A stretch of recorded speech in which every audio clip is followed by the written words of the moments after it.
Hey everybody, this is Rydo and we're back to another recording of Hearthstone. Do not adjust your set. The video is fuzzy. We'll fix that in a second. Today is Friday, February 8th, and we've got quite a lot of news, quite surprisingly for Friday. Let's see, we have to play 3 dragons, which will be an interesting choice because I'm not sure if any of my decks have dragons in them. But if we are gonna do that, let's see what do I think would have dragons in it. Rogue? Let's play Rogue and hop in here. And when we hop into this game, that should fix the glitch of Hearthstone deciding to make everything look fuzzy. There we go.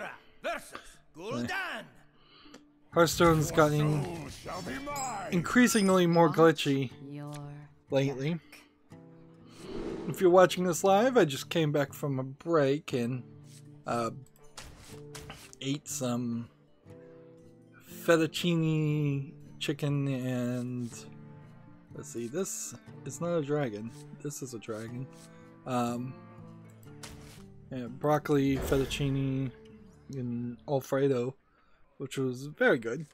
Liked it very much. But now I do have a little bit of broccoli, I think, stuck at the back of my throat. So I usually don't take breaks to eat in between a Hearthstone stream, but what can I say? I was too tempted by the smell. It smelled really good too. Alright, let's move forward here. For Friday, which typically you think about Fridays as being the lazy day where nothing happens, it's a little surprising that we've got something to do. I guess I'll play this, but actually I'm gonna wait.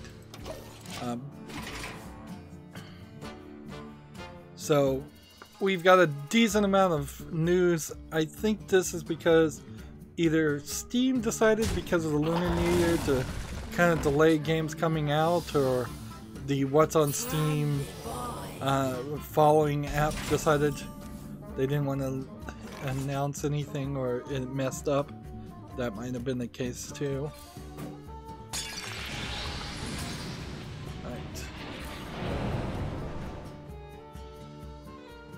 Ah, oops. Mistakes were made. Extraordinary. So yeah, we have a lot. So let's go ahead and start. TechRaptor has an article. Beamdog teams with Skybound to publish Infinity Engine games for consoles. I think we may have already talked about this. But Beamdog, the developer behind enhanced editions of classic RPGs such as Baldur's Gate and Planescape Torment, is teaming up with the publisher Skybound Games to bring classic RPGs to consoles. Classic RPGs on consoles. Probably not best suited for consoles, quite frankly, but it seems like it's doable, particularly when you think that at least the Xbox One has keyboard and mouse support now, and PlayStation 3 could easily add keyboard and mouse support, which would make a lot of old school RPGs a little bit easier to play. It says 6 of Beamdog's fan favorites will be released on console platforms for the first time ever, as all as enhanced editions sold at retail stores and online. The upcoming releases will allow RPGs fans the opportunity to experience epic Dungeons and Dragons adventures in a whole new way. The 6 games in the question include the entirety of the Baldur's Gate franchise, including the recently released Siege of Dragonspear, along with the critically acclaimed Planescape Torment, Neverwinter Nights, and Icewind Dale.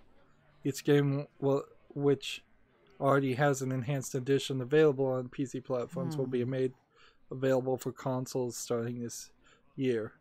Now that really isn't a large collection of games that blow me out of the water, to be fair. To be honest though, like none of those games, they've been on my wish list and I looked at them during the wish list cleanup, but I'm not sure I really would want to play any of them. They all look so old and they really don't have any real relevancy, it feels like, these days. Skybound Games was founded in 2018 by Ian Howe, H-O-W-E. It's a division of Skybound Entertainment. It is the guy who made the Walking Dead comic book series, I believe, and rescued the Telltale Walking Dead game series. Alright, what do we want to do here?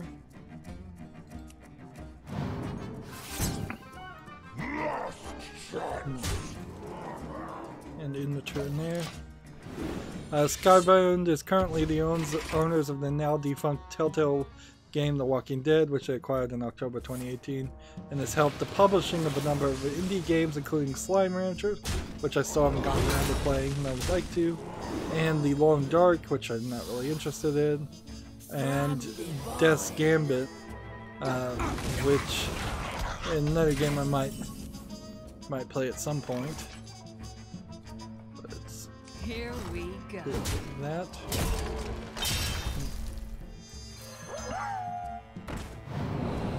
I played completely out of order there. Let's see. Fill your hand with copies of this minion. Well, that would only be helpful if I could buff that guy.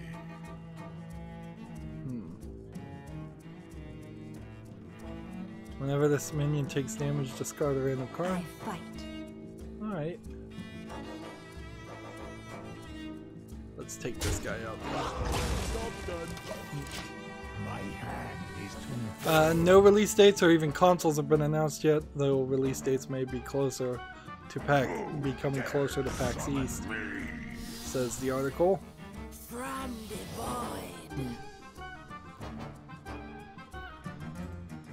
So that's one of those stories that will be interesting to people who are interested in those specific old school RPGs and kind of nobody else.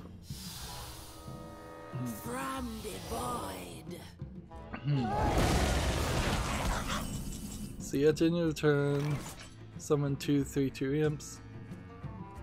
Alright. Here we go. Let's see. Next we have a game on Steam called Project Winter. It's a multiplayer casual survivor game. It looks like it's already mixed reviews, so it's probably a free-to-play game.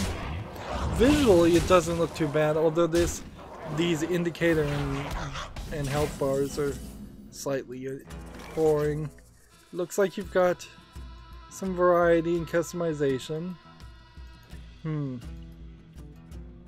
not really getting what you do in this game though. It seems like you're just surviving in the snow, which is going to eventually give you just this a feeling of seeing a lot of bland blank white space.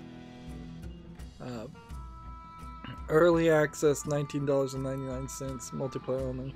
So that's not something I would play anyways. It's also full of items you can purchase, which is kind of the new shenanigans that get pulled these days. Time's up. Let's do this.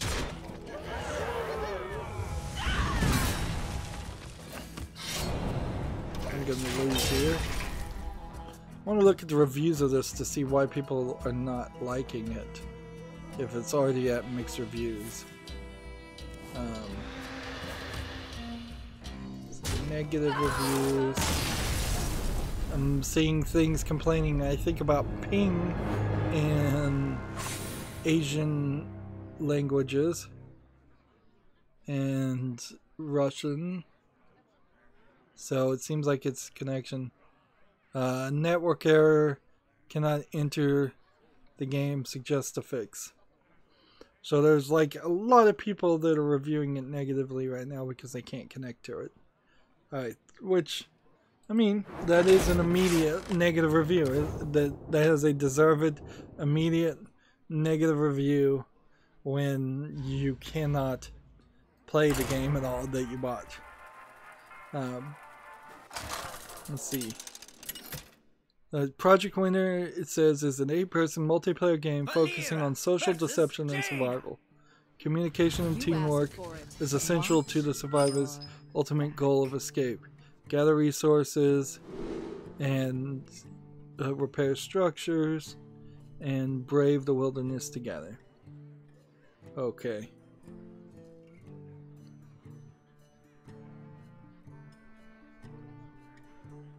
So, yeah, I'm watching the video here that's showing the different playable characters stabbing each other in the back, basically. So it's kind of like a Donner Party simulator. Although, maybe you don't end up eating people. Job's done. But yeah, if people can't play it, that's a problem. So, and it's a multiplayer game, so I wasn't gonna make it to my wish list anyways. I think we probably already talked about this, but I'll point this story out again. This was a February 7th version of this article on TechRaptor. Pennsylvania representatives resurrect the violent video game tax bill. Originally introduced in October 2018, it was the video game tax bill was previously covered. Ended up dying in committee as the 2018 legislation session came to an end. However, on January 28th, the violent video game tax, officially known as House Bill number 109, that is the same one we'd already talked about, was once again proposed to the General Assembly of Pennsylvania as an amendment that would tax violent video games by an additional 10%. Let's see. What's interesting here is that they're going after violent video games, when in previous parts of the story it seemed like they were going against every video game that was rated mature or adult only, and I thought they were going against that because of the adult only aspect, the sex of it, the sex games in particular, but apparently that's not the case. Let's see, the ESA have a quote here. The U.S. Supreme Court made clear in Brown versus Education Merchants Association and Entertainment Software Association that the video games are entitled to full protection of the Constitution, and that efforts like the Pennsylvania's to single out video games based on their content will be struck down. So you cannot single out them by their content. As I understand it, you could put a 10% tax on all video games, certainly, but you can't virtue signal and say only certain games with certain content. And the same would be true for books or movies. Maybe there's some way around that maybe porn could be taxed, but I don't even think that could be done. Or you could, because then you'd have to just tax all video art and all movies and all TV. Let's see. And there's a quote here from Representative Christopher B. Quinn, Republican, back from 2018, when he first introduced the bill, that I don't think I'm even going to give him the time of day to quote him, quite frankly. But if you want to go to the TechRaptor article and read it yourself, you're more than free to. Because, like, he's just really wasting the people of Pennsylvania's time and money. Like, he should be pushing forward legislation that has a chance of actually standing up to court cases and improving the community in some way. Truth is my shield. Let's see. TechRaptor has another article. New World Interactive to open a new studio.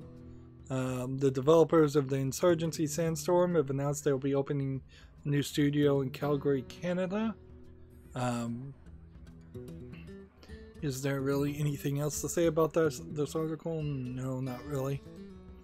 I wonder. Just gonna keep on playing dragons.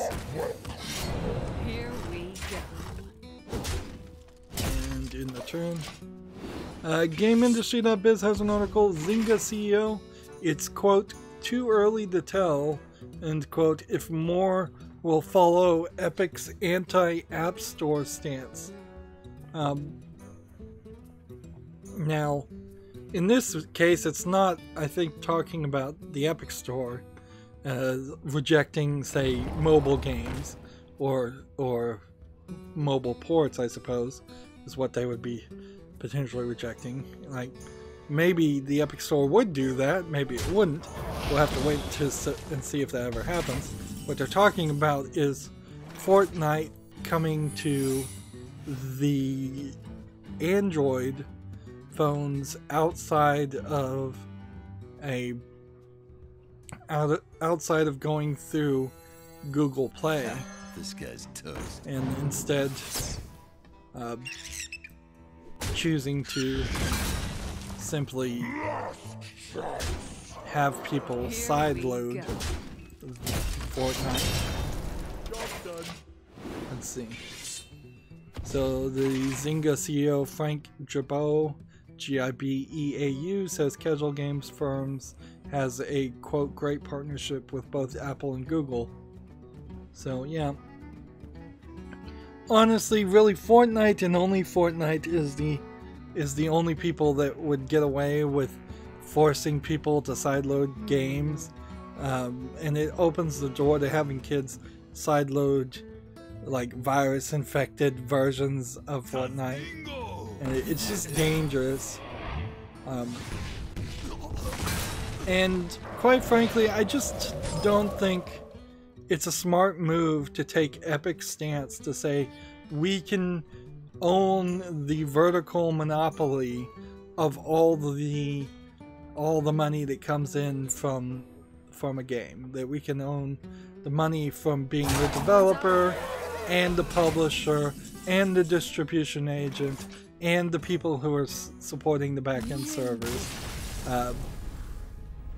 It's not good for business to not work with other businesses. It's dangerous in many different ways. Lemon Lover's on the chat. He tweeted a lemon.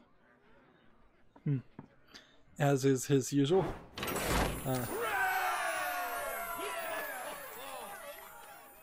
Let's play. We need to play one more dragon.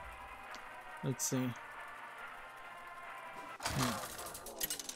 There's a quote here from Zynga's CEO. Quote, in reference to Apple and Google, quote, they help us bring our games to market and reach audiences, end quote. There's obviously been some innovation recently on Epic's front, but I think it's too early to tell exactly how that all is going to shake out. It's certainly not for a forecastable event, so I'll leave that to let events unfold more to be able to comment on it. So basically Zynga's CEO does not want to piss off Epic in case he ever does business with them, which is a smart move. Like, that's pretty much what it should be.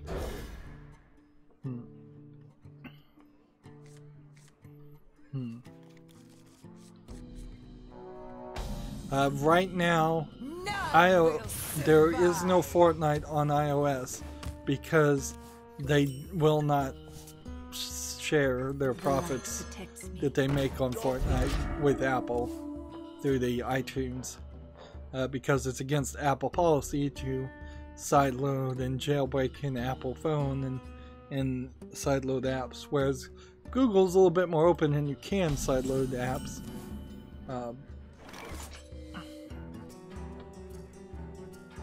Let's see. The light protects me. in here. Next we have a game called Border Force, which is probably a troll game, if I were to guess. It looks more polished, but you know, asset flip troll games, they're getting easier and easier to make. And yeah, that's pretty much what this just seems like it is a troll game in which you play as a border enforcement agent.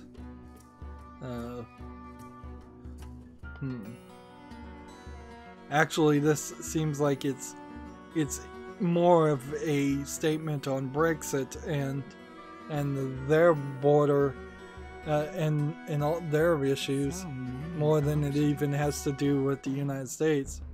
But in general, this is probably just not a game worth playing, designed to get people upset.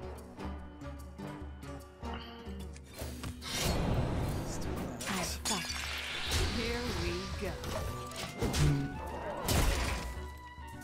If you want to play a game where you're playing as a customs immigration border check person, then Papers, Please is probably a much better game to play because it was designed by somebody who's actually a video game creator and an artist instead of somebody who's just trying to troll, which is what I'm almost 100% certain Border Force is.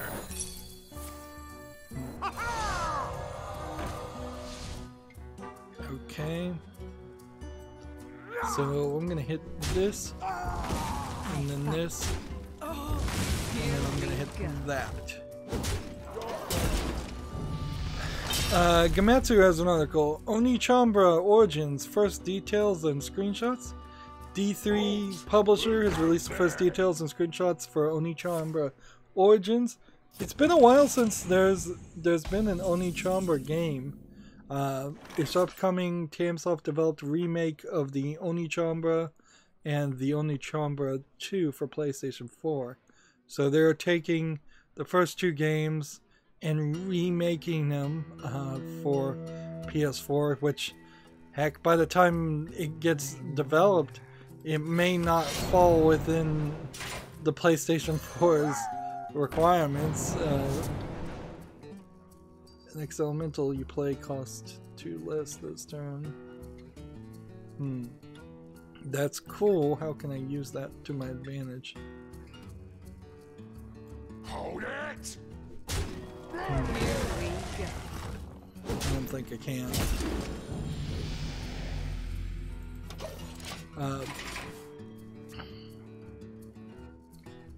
Let's see. Halt!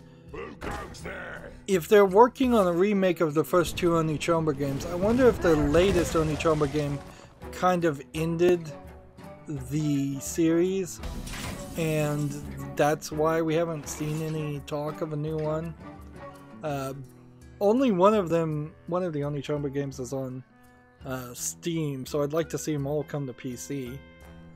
And let me see if I can find a screenshot here that's somewhat family friendly of the main character, because she is a sword swinging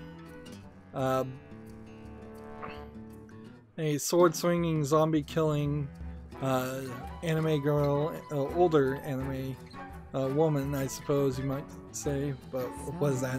What difference does that really make?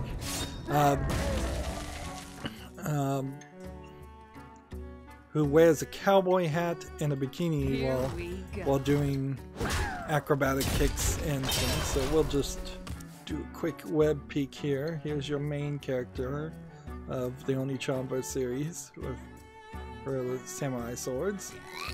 And then there is also a secondary character that is in slightly more modest, although Japanese schoolgirl outfit, and so that might fall amongst the problems that Steam doesn't like, depending assuming that Steam is still following that rule, which it doesn't seem like it actually is, in all fairness.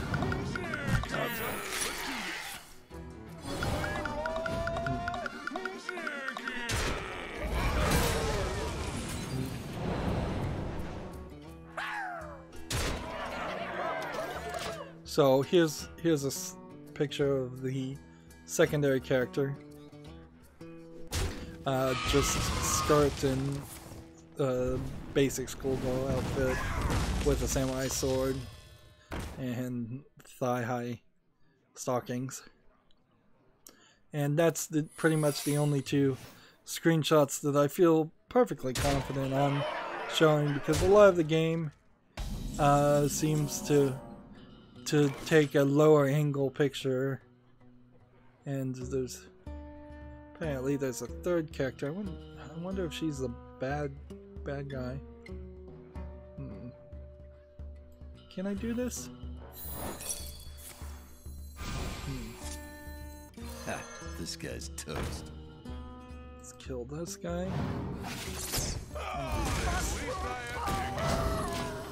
And so this might be the bad girl of the series. They say her name is Ray, or she just might be a third character. I actually know very little about the Onichanba series. I'm just kind of pumped and hyped to play it if it ever came out to PC, because it does look a lot like a game I liked, which was called Lollipop Chainsaw. I'd like to see that come to PC too, for its silliness and weirdness. I think it's really got that. Only from Japan would you get a game like this. And it's a hack and slash game, killing zombies and monsters. Onichanba Origins is due out for the PS4 in 2019 in Japan, so apparently it may not come to the West at all. That would surprise me, actually. Like, with the way things are going these days. Here we go. Like, it may come out, it may not. And that'll be a shame if it doesn't come out to the West, because it would sell. Definitely would sell. But it would also get a bunch of people on Eurogamer, PC Gamer, Kotaku, Polygon complaining that the game exists and calling the game sexist, even though it's a game with empowered female protagonists defeating monsters.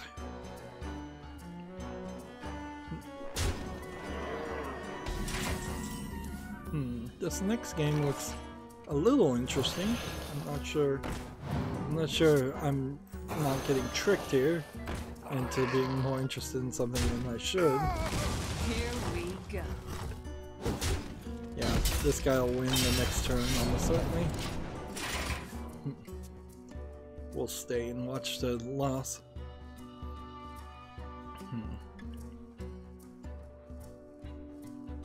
Still got that broccoli stuck in the back of my throat. It's gonna be there all night, I bet.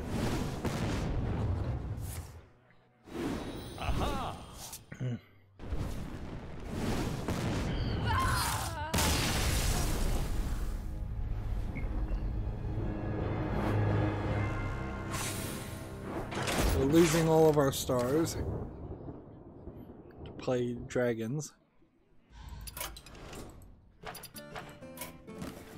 Yeah, we still need to play one more dragon, so I'll stick with Rogue since I know Rogue has a dragon in it, but it's like only one dragon. We've got this game called Synth Run, and it looks slightly appealing. And you're running around, but you also have some special abilities. The thing, though, is it apparently has become really easy to asset flip games like this, where you run on walls. And this might not be a full, complete item of a game, or this might actually be something. It's hard to tell these days. So, for Synth Run,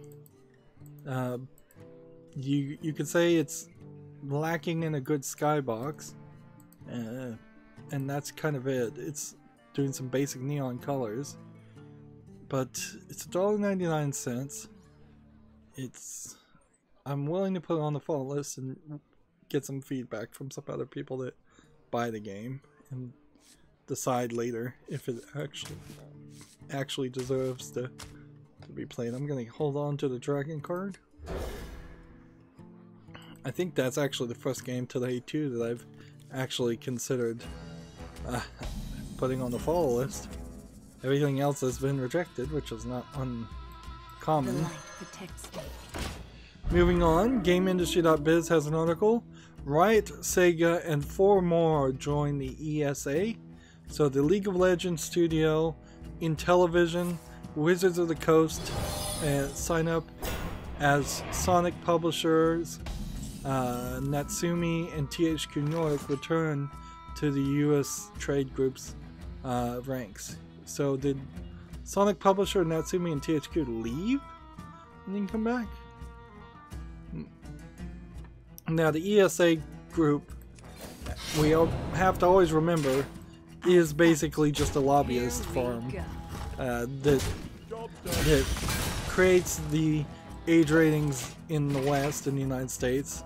The ESRB is under the ESA, I believe, a subsidiary, and they just push for no regulations on video games, even to the point where if they actually did exert some force and say, hey, no more loot boxes, that might stop politicians from talking about putting legislation together to regulate and legislate loot boxes. Let's see. So it's Riot Games, Sega of America, THQ Nordic, Intellivision Entertainment, Natsumi Incorporated, and Wizards of the Coast. 3 of those 6, Sega, THQ, and Natsumi, are rejoining the ranks of the ESA after parting their ways in recent years. Sega left the trade group in 2015 after a significant restructuring, while THQ Nordic and Natsumi took shorter breaks, leaving the group last year before signing back in 2019. So there must have been, I guess, a lot of infighting, and that is certainly not helpful for a group that is literally only in existence to look like a united front.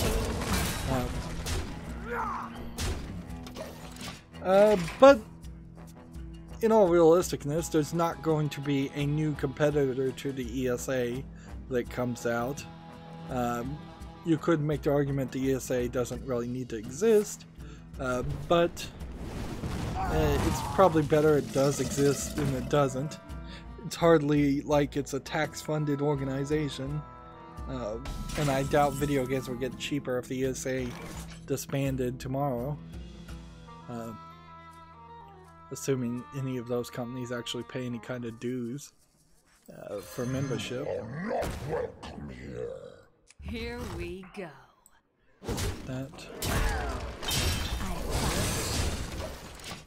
There's a quote here: "We are stronger as an industry when the most innovative video companies come together to champion positive impact of video games before policymakers around the country." They're lobbyists, basically.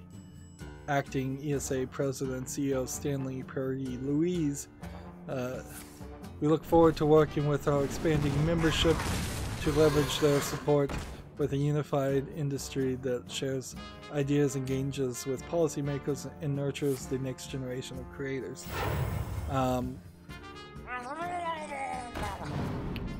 So,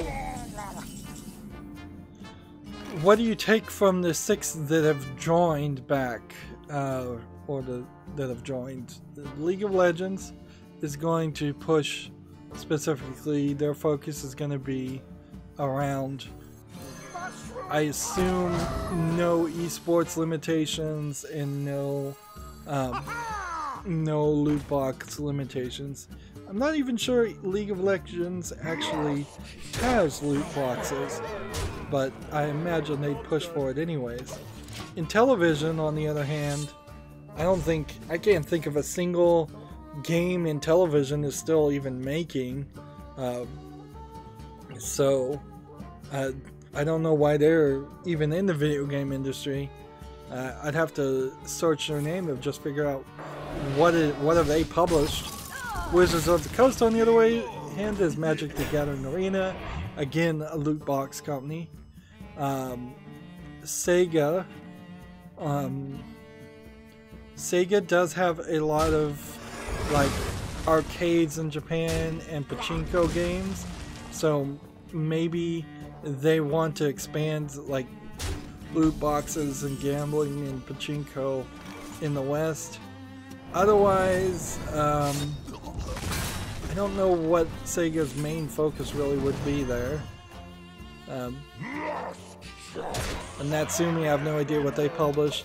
And then THQ Nordic is just republishing everything and anything. And THQ Nordic in particular, we know, wants to be a big-time AAA publisher and developer and is growing like a cancer these days. Just insane growth through acquisitions.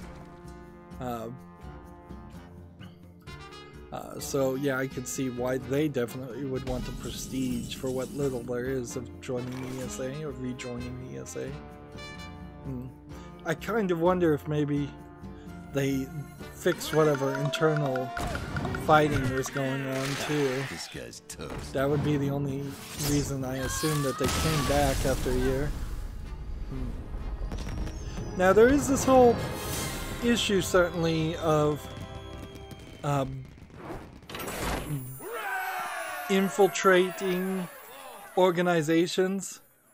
This is what Microsoft is accused of doing to the Linux Foundation, is that they infiltrated it and then they caused conflict and are trying to actively like destroy the Linux Foundation from inside out. I want to play a little Zoo Warlock and see if we can get up to rank 19, although I don't know if I really have time for that. So for the ESA though, I mean, if you were to infiltrate the ESA and break it apart, you've really not done much at all there, and it's not going to be helpful for the video game industry in any way. It's not like the ESA has any real competitors other than maybe other lobbying groups for other industries. What you would like to see is the ESA to partner with does the Comic Codes Authority still exist? Like, if they partnered with the movie MPAA, or if they partnered with comic books, or if they partnered with any kind of book lobbying group, you could probably have a much bigger organization to push the same general free speech concepts to people, and then you could also not have these organizations try to fight amongst each other, at least on that level. Whereas right now I imagine a lot of movies producers kind of hate video games, and TV producers probably hate movie producers and video games, and it's probably just a big fight all around. Moving on, we have God Eater 3 on Steam, and this will definitely go to my wishlist. God Eater is the Monster Hunter game with less minutia, as I understand it, where you're fighting monsters instead of dragons in Monster Hunter. It's a little bit more anime in its visuals too, but it's kind of very playable. Here it's very anime in the weapons and the characters you see. I was watching a quick look for this, and it seems like everything in the previous stories have kind of been destroyed, so you don't really need to play the first two games. So this might be a very good starting point. This is rated mostly positive already, and it's $59.99. Let's see. Apparently, get 20% off on God Eater 3 if you buy God Eater 2 Rage Burst. Interesting. I wonder if that deal is still open.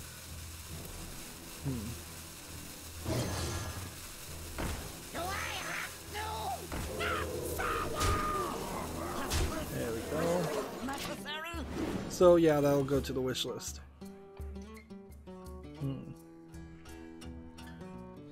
GameIndustry.biz has an article that we already talked about. Ex-Wargaming Riot employees form Ganymede Games.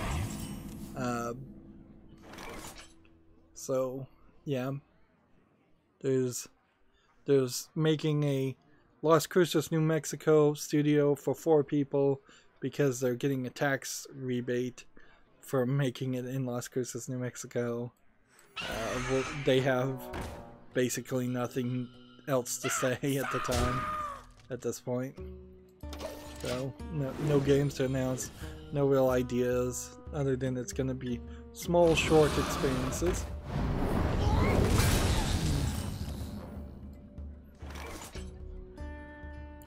Let's see. Yeah, Epic Games, I think. Yeah, February 7th, Epic Games on Twitter tweeted, if you're experiencing issues while attempting to play Axiom Verge, please restart the Epic Games launcher for a new update that should resolve this issue. That's about the 3rd support tweet I have seen from the Epic Games launcher in about 2 or 3 weeks. So it's certainly not working. Yeah, that was February 7th, that tweet I just read. February 2nd, there's a tweet. Social services have been re-enabled in the launcher. We appreciate your patience, because the social services weren't working for a while. Let's see. Almost out of time.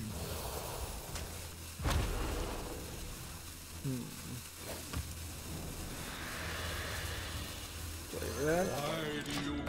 And then February 2nd, also due to server scaling issues, we're temporarily disabling social services. Let me see if I can just scroll down their Twitter page again and see a 3rd one. January 28th, we are continuing to fix the login issue. January 28th, we are aware the players are experiencing issues while attempting to use Epic Games service. We're working to resolve this and we'll update this. So yeah, Epic Games Store, Epic Games Service, not a polished product. And I feel like I'm beating a dead horse here, but I'm just trying to report what I've seen as somebody who follows their Twitter. And let's keep on playing. Let's see. Next we have a game on Steam called Macrotis, A Mother's Journey. This looks like a platformer where you're playing as kind of a mouse-like creature. Yeah, it looks like more of a puzzler than a platformer, which looks good. It says, yeah, puzzle platformer. It looks pretty nice. Seeing some polish here. I'm willing to give this one a try. It looks a little weird, and I love weird too. This might be very repetitive too, however. It's $9.99. It's from companies I haven't ever heard of. And that's pretty much all I can say. There's no discount on it. So yeah, I'll put this on the follow list. If this gets well received, I'll put it on the wish list and then potentially buy it at some point in the future and potentially play it. Let's see.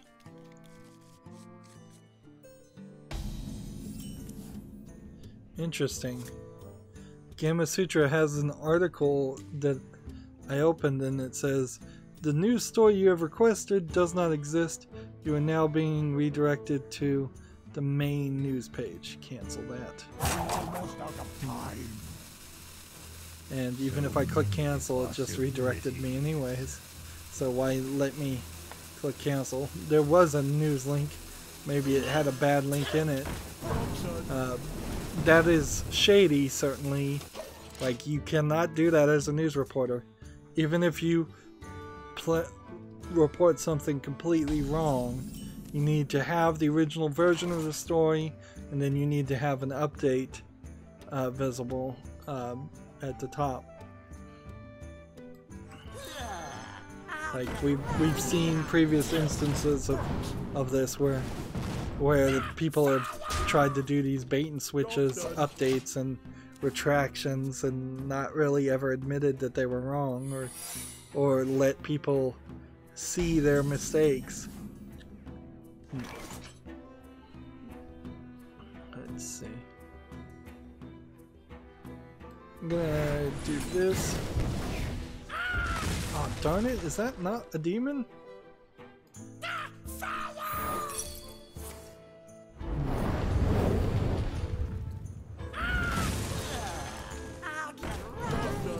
Played wrong there. Next we have a game on Steam called Noble in Exile. This looks like a cheap Chinese game, if I was to ever guess.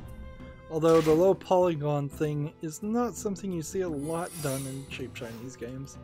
So that's kind of interesting. But it says it's a simulation early access strategy game. Seems like what you're doing is you're building a city, but you're building either a Japanese or Chinese city. Let's see, early access, $4.49, English and simplified Chinese. Yeah, seems like you're just building a city. It's just Sim City from the perspective of a Chinese person. It done somewhat in the past and tied around something historical. For no real reason. Yeah, I have no interest in playing that game. So, TechRaptor has another article. PlayStation is partnering with smartwatch company to get gamers to go outside. So, PlayStation has announced their partnership with the smartwatch company Xplora. Yeah, that's XPLORA. Creators of brightly colored child tracking smartwatches. I didn't know that such things existed. In a statement on Thursday, PlayStation said they had plans to integrate the pedometer tracking and tracking features of the Explorer 3 smartwatch into an upcoming title, Ace of the Multiverse. Special perks, characters, and powers in the game will be unlocked by syncing the watch with the PS4 after performing physical activity in the real world. That's an interesting thought. Certainly. Freezing trap. Surprise, surprise. Let's go ahead and do this. Unleash me. Job's done. The game in question appears to be a soccer title featuring two brightly colored alien teams. Not much else is known about the game. Interesting. There's a quote here: by merging technology, a healthy lifestyle, and safety, we in Explorer are creating a new multi-model entertainment experience that can be enjoyed both outdoors and while you get home and turn on your PS4. We are looking forward to seeing how these two dimensions of our players' lives come together and create new synergies. Man, if Nintendo was doing that instead of PlayStation, if there was a Pokemon Go smartwatch, that would be really cool. But I guess that's what the Pokeball thing with Let's Go Pikachu and Let's Go Eevee were supposed to be. The only difference there is that Pokeball was like $60, so I'll have to look and see how expensive an Explorer 3 smartwatch is. Here, let's just do a quick Google search. Let's see. Best GPS watch for kids. Let's see. Shop now. Let's see. Yeah, it's like $300. Now that's Explorer 1. Let's see. An Explorer 1 SIM-free is £150, which is about $300 on their storefront.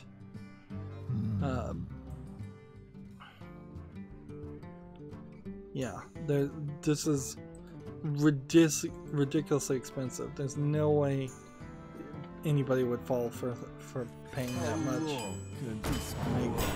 Like, the first thought of giving your kid a smartwatch is gonna be the price and will they break it, because almost every parent is gonna say my kid would break it, and they're not wrong. Most kids will break things. Let's see. Kids watches. Yeah, the Explorer 3S is £179 SIM free.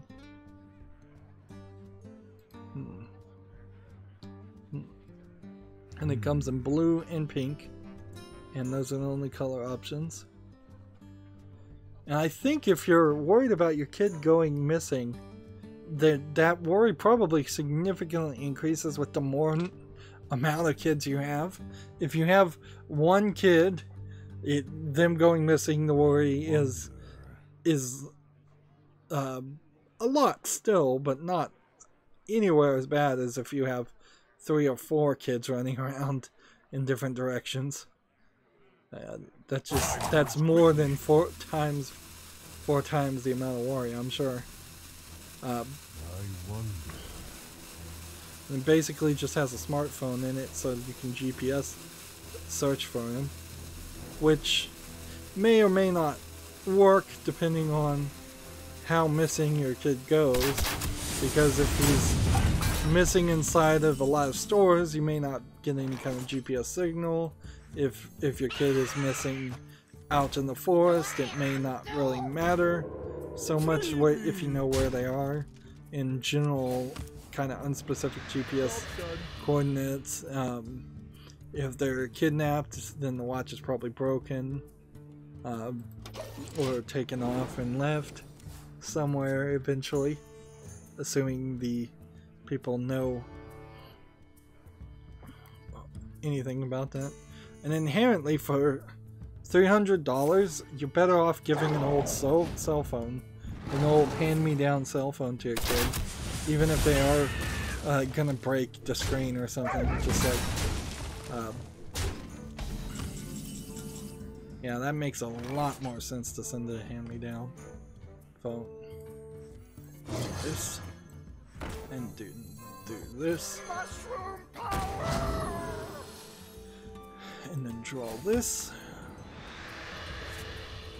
Sure, send the Kill this guy. Job's done. Darn it.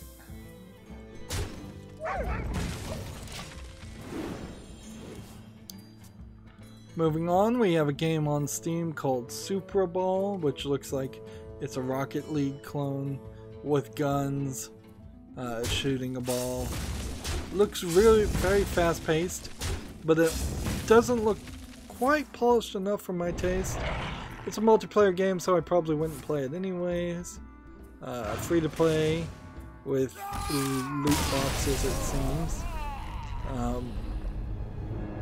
It says it has some single player in it, but yeah.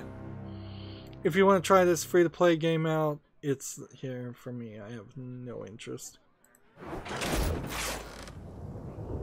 I would play Rocket League, but at this point it may not be worth it. It's probably not even worth playing Rocket League these days. Alright, we tried to move up in the ranks. We're not really getting there, so let's go ahead and skip to the Asian account so we can try to stay in line. I don't want to have any more things I need to do by the time I'm done with all the news, and I don't want to have any more news by the time I've finished all the daily quests. So if we can keep those two close, Oh, you're just that would be big good. fights are brewing today. Let's see. Every account had play a bunch of spells. Play 3 dragons. 2. Alright, well, we'll start back with the Tempo Mage. I don't know if this is a Spell Hunter game or deck or not, so I need to give my decks better names than that going forward. GameIndustry.biz has an article. The Swedish tax agency targets King with a 389 million fine. The Skatteverket claims that's, I guess, the Swedish tax agency. Claims that the Candy Crush firm has disposed immaterial rights of its home nation, which I think means that they sold the rights to like Candy Crush or something to a foreign company that they weren't allowed to do, and it's kind of like, oh, they're trying to launder their launder their games to other companies. Let's see. The agency is Skatteverket. I don't wonder how well I'm pronouncing that. Probably not very well. Claims that Sweden lost the immaterial rights to games such as Candy Crush Saga and Farmhouse Saga when the company was sold to Activision Blizzard in 2016. Now, there's some bigger rights ideas, very progressive copyright and rights ideas that fly around Europe that don't really exist in the United States. So the legitimacy on the claims of these rights are kind of unknown to me. Job's done. Let's see. Candy Crush Saga and various other King's games were developed by the Swedish studio Midas Player, MIDASPLAYER, but the IP rights transferred to Activision as part of the acquisition. Now the tax agency should claim that Sweden should be paid its share. So was Midas Player a government-owned business, or is it just a matter you didn't pay your taxes when you transferred this highly valuable IP? Skatteverket says the nation missed out on 3.6 billion Swedish kroner, roughly $389 million at the time of writing, according to the XE currency converter. Since Activision Blizzard now owns King, it's likely to be responsible for paying the fine. Okay. An incredible discovery. I don't have enough mana. I don't have enough mana. Job's done. Let's see. The agency spokesman said, "We believe that there has been a transfer of rights from the company in Sweden. We want to tax this transaction for half of the value of the intellectual property rights." However, King's spokesman has told local newspapers via the local that the firm disagrees with the claim but will work with authorities on a resolution. She said the firm, quote, regrets the Swedish tax agency does not share our view on how King's business should be taxed in a correct and fair manner. So yeah, it seems like they almost certainly are trying to avoid paying some taxes. Which, this is another problem with corporate entities, is that they're spending way too much time avoiding paying taxes and not enough time actually giving back to society or creating anything of any value. Let's see. Seeking Alpha apparently is where this article originally came from.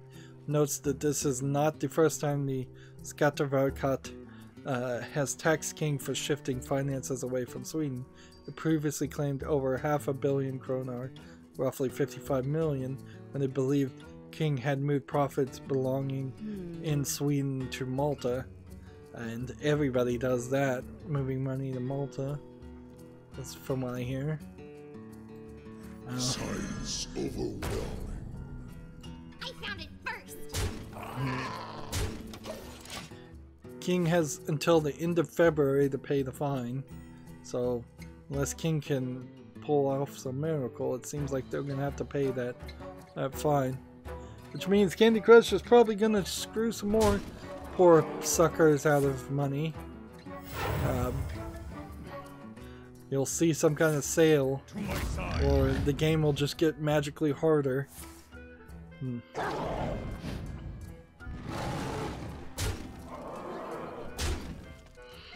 It would be interesting to investigate where the line crosses from being hired to be an accountant to being hired to be a money launderer.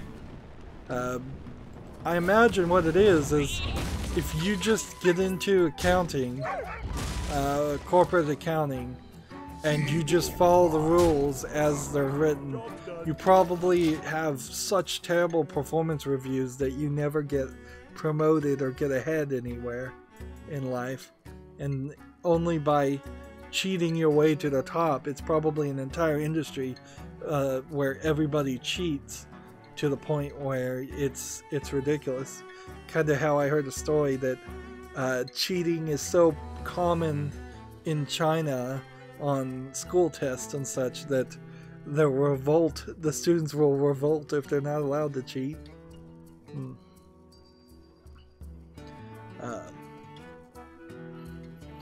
Moving on, Gematsu has an article. Criminal Girls X has been announced for smartphones and PC in Japan, and possibly the PS4 in the West.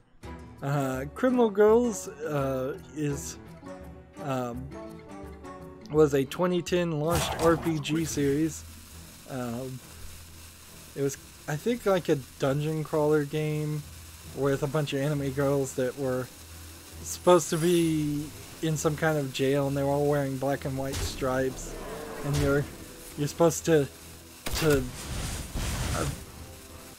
I don't know, manhandle them, molest them, I think is the general idea, until they feel repentant.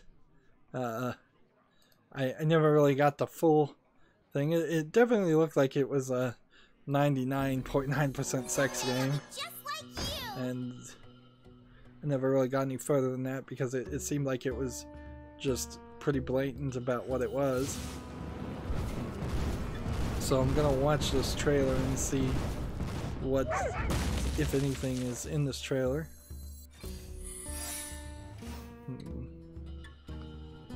I found it first. Japanese ideas of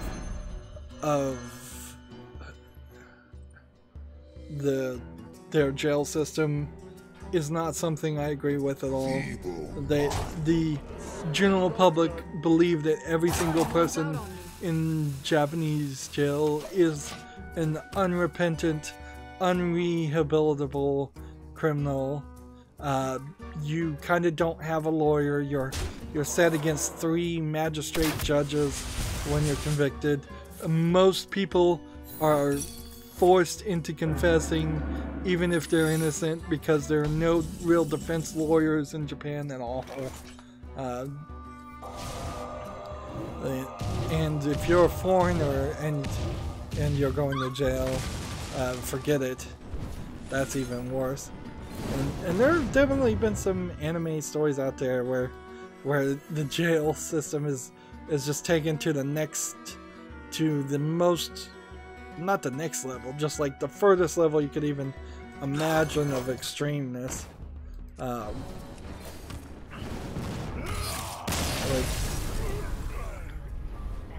So yeah,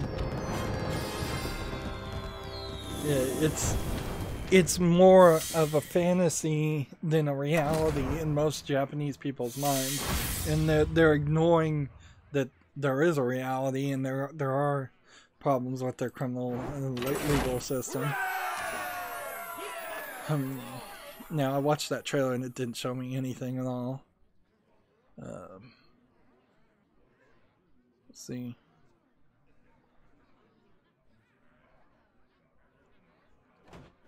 What are we trying to do here? I got thrown off and distracted while I was reading this description. Alright, yeah, let's continue to play spells. So the description here, we have a paragraph. The story of Criminal Girls X. Criminal Girls X is being produced around the theme of pure love, end quote, which that probably means a lot more in Japanese because there are these like pure love style games. I don't know how that's going to work here. The heroine, the protagonist's fiance is dragged into a mysterious incident and loses her life as a result. After living a full life in order to rescue his beloved, the protagonist prays to God, capital G, and okay, take it that for whatever that means. So it's also translated from Japanese, so yeah. In the moment he learns the truth that his fiance's soul has descended to Asura, the domain on the brink of hell, I want to hold her in my arms again. There's a quote here. The protagonist awakens in the form of a cat surrounded by a group of 24 young women. And that seems like that's all we're going to get. What to do? So I really don't know what kind of mobile game this would be, or if it's coming to PC, I don't know how long of a game it would be.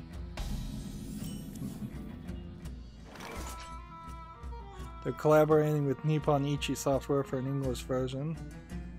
An English version title has not been decided yet. The platforms for the West are to be announced, VR mode included. In Japan, it will be for iOS, Android, PC, which is interesting because I'm not seeing anything here that says PlayStation 4. So it seems like they're missing something. If it really is going to come to the PS4.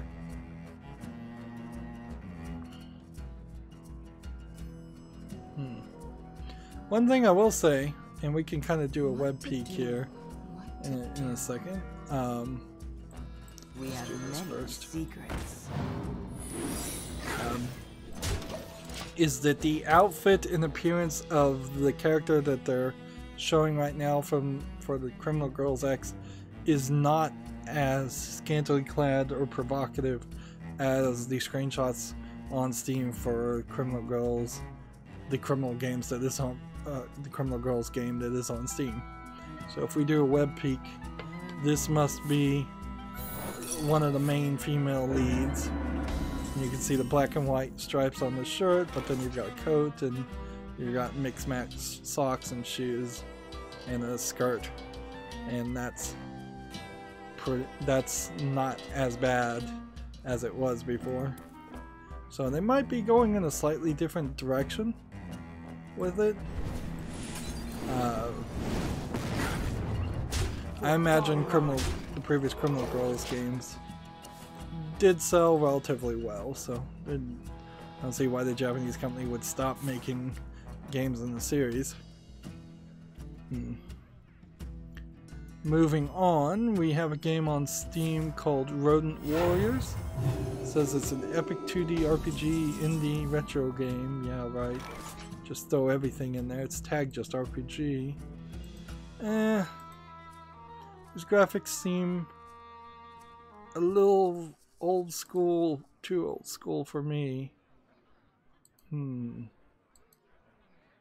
playing as a rodent. It's an RPG. It's not anybody I know. It's $9.99. I'll be generous and put this on the follow list. We'll see if somehow people play it and they really, really like it. But it's really weird here. They've got a screenshot for the point where you type in your name. And it has a keyboard, which tells me this is probably a touchscreen game or a mouse-only game for no reason. Yeah, I don't think in the long run I would actually play this game, but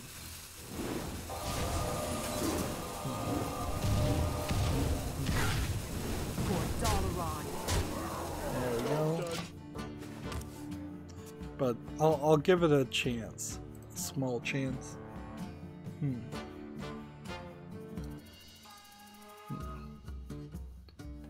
Next, we have a game on Steam called Destroy the World, which, let's see, you're playing as a blob in a top-down game. I might be able to get into this idea of being a nebulous orange blob that is running around destroying things. This probably is an asset flip game, but I guess I'll be generous. It's only asking for 99 cents in the first place. I think I would have definitely animated something besides just an orange blob to run into things and destroy things. I think there's better options there. We have many secrets. Just in the turn there. I may have run into the point where all my emotional decision energy has been drained, so I'm being too generous to games. TechRaptor has another article. This has been a running theme for games for today, is companies reporting their Q3 financial results and not making the mark. Sega reports a disappointing Q3 financial results. Sega Sammy, the parent company of Sega, didn't have the best Q3. In fact, its financial year hasn't been very strong in general. I don't think that's super surprising when you consider what Sega probably has been releasing in the last year or so. I want to get victories if I can. Let's see.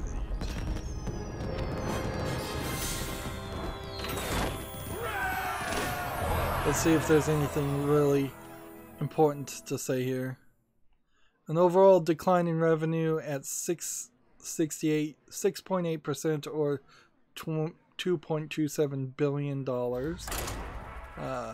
The news is on top of a 24.5 million drop in digital games profits. That said, this area did bring in 267.2 in revenue.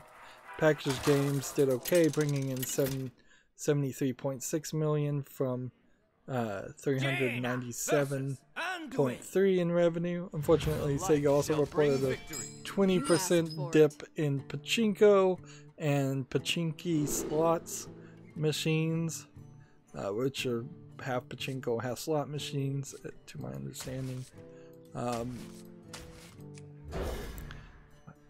Which is where a lot of their money comes from, which also explains why Sega might want to be part of the ESA so that they could bring pachinko and pachinko slots to the United States at some point in the future.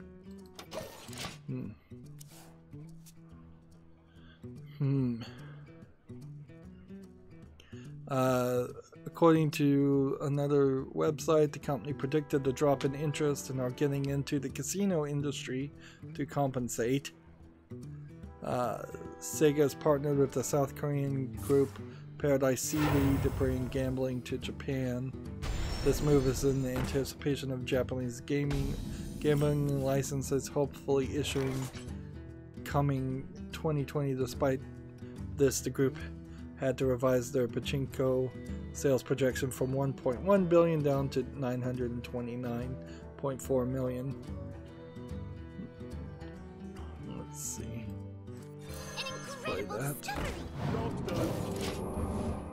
The company was also set to release 12 titles this fiscal year, but the number has been reduced to 9.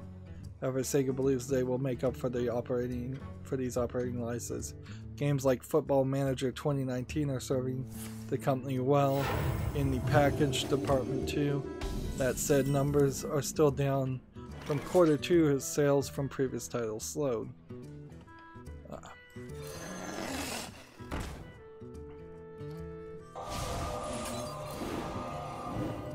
found it first. What does this guy do? Job's done. He heals somebody. Overall, the entertainment division of Sega brought in $1.51 billion, with both digital and physical games bringing in a combined $664.7 million of that number. According to the release, none of Sega's newer games have lived up to sales expectation.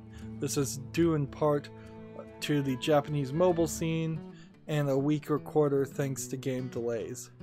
Yeah, and that's basically what I was feeling too, is I don't think Sega was particularly blowing the world up with their releases this year. They did release like 1 or 2 Sonic games, but that's not enough. Sega used to be a big time player, and now they're just unfocused and not good at making new IP or releasing things. If Football Manager is your best-selling software title, you've got a problem. The EA of the East is pretty much what Sega is becoming these days. Let's see. As a result, the group had to issue revised projections, but are hoping the upcoming releases can make it up for a decent quarter few. Revenue predictions are now 13.6% lower than before, with operating income projections dropping 38.1%. So that's not good news for them.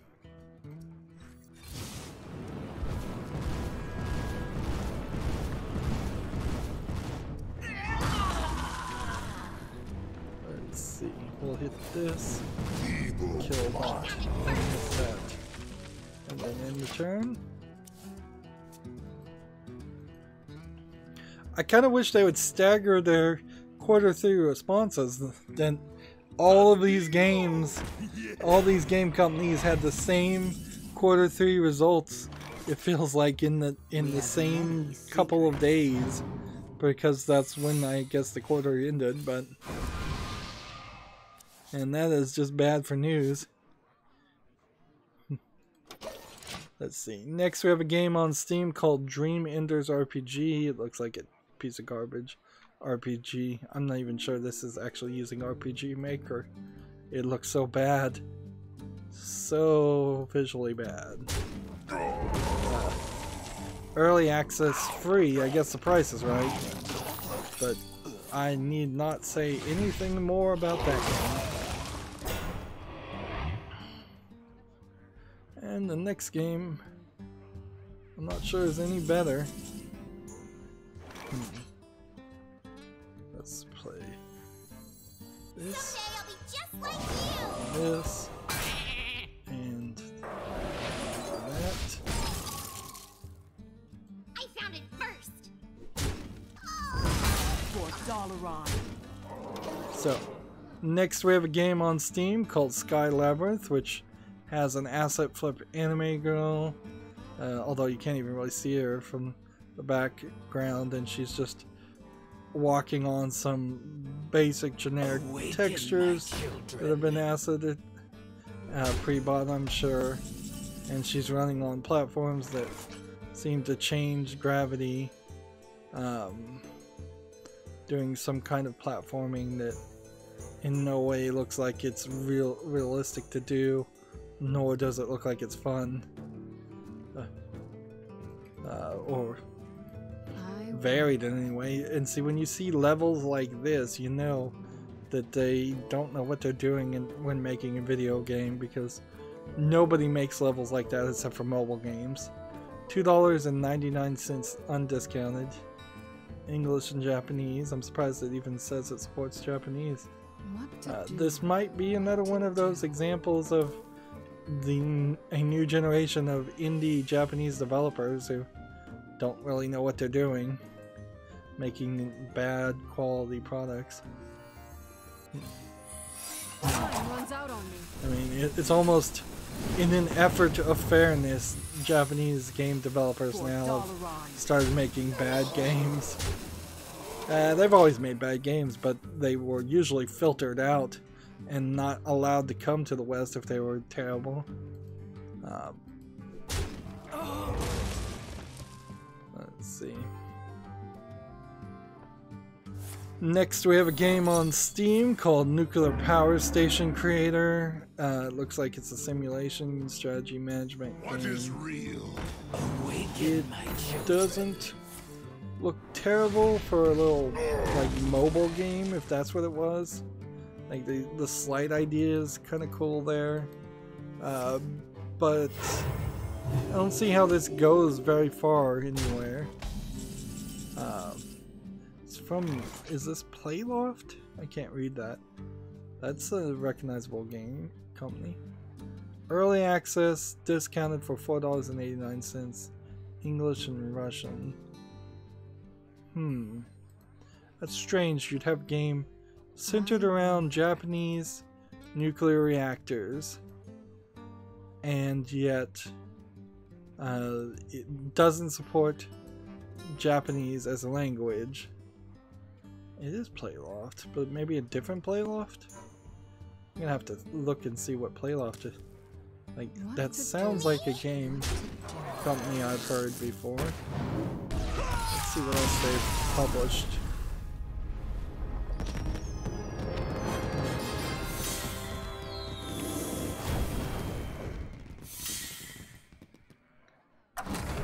They published a game called Ashley, The Story of Survival, which is mostly negative, and several other games, but I don't think any of them are positively reviewed. They're kind of all over the place. There's like a mahjong game, there's a parkour simulator. I don't know if these really fall under the form of troll games, or if they are just bad games in general. Play 33 spells? I wonder why it's specifically 33 spells. I'm gonna move over to the rogue because we need to play dragons. And I think the rogue might have dragons. Next we have a game on Steam called Angel Light of the Elven Truce. You can see from this motion and low frame rate animation, this is going to be a piece of garbage asset flip game.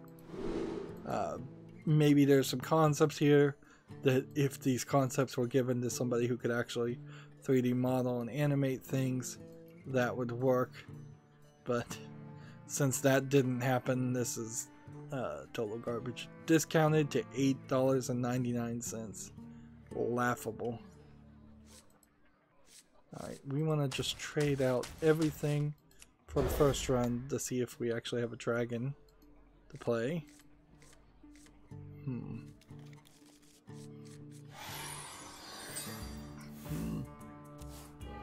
then we might want to see if there's a dragon here.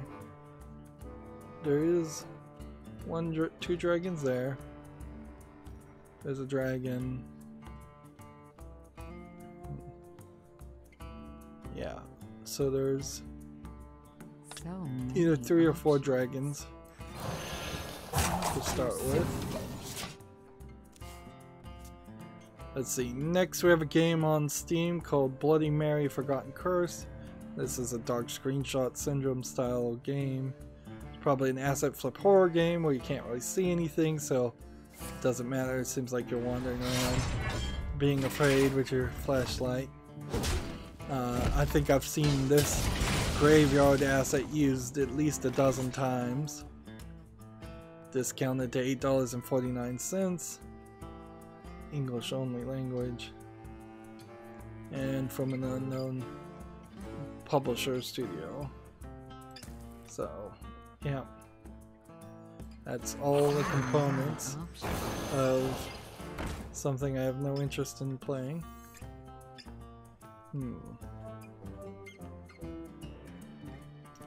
What if I was to find another poison, deadly poison? That would be nice before I use this.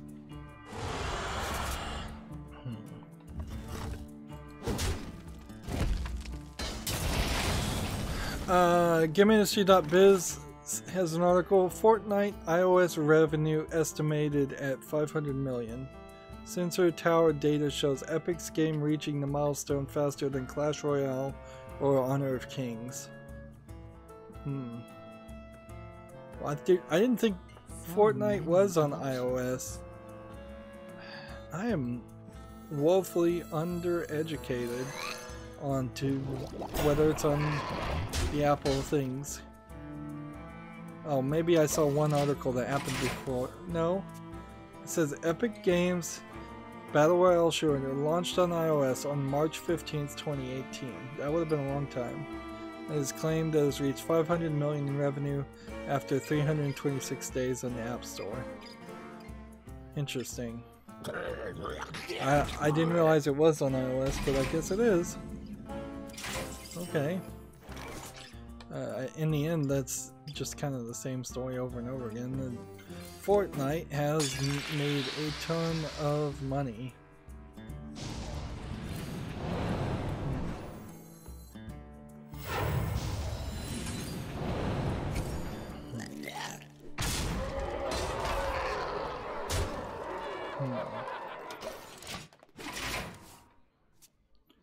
Let's see. Next, I have a game on Steam called The Adventures of Jason and the Argonauts, which I could have sworn there's already a game by that name on Steam. This is just a basic match 3 game from HH Games, which is a new publisher that's flooding Steam with mediocre at best games. This doesn't look terrible by any means. If you did want a Candy Crush style clone, they've released several of them. It's discounted to $3.74, so it's not even asking for a really high price. But unless I am totally confused here and thinking of somebody else.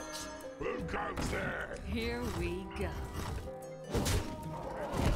This HH Games, I think, has published quite a few similar games. Let's see. I see a vision in the flames.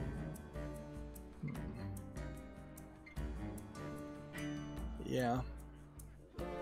Yeah, they have a whole collection of games that are of similar small scale, small quality games. So I have no interest in that. I think we already talked about this, but Destructoid, amongst many other people, have an article talking about Daedalic having 6 new titles to announce soon. I don't think they actually have any new information on top of that, though. So really just Daedalic. Yeah, Destructoid barely has 3 paragraphs talking about it. Daedalic is teasing it, trying to get as much coverage whatsoever. And what's funny is a lot of the people are just, it's the exact same line and sentence as the title, because they were given a press release and they just had somebody basically word for word copy what the press release said, maybe making a slight change here and there, so it's not copyright infringement. Not that I think it would be copyright infringement to just post the thing in its entirety. Here we go. Kind of hate to do that.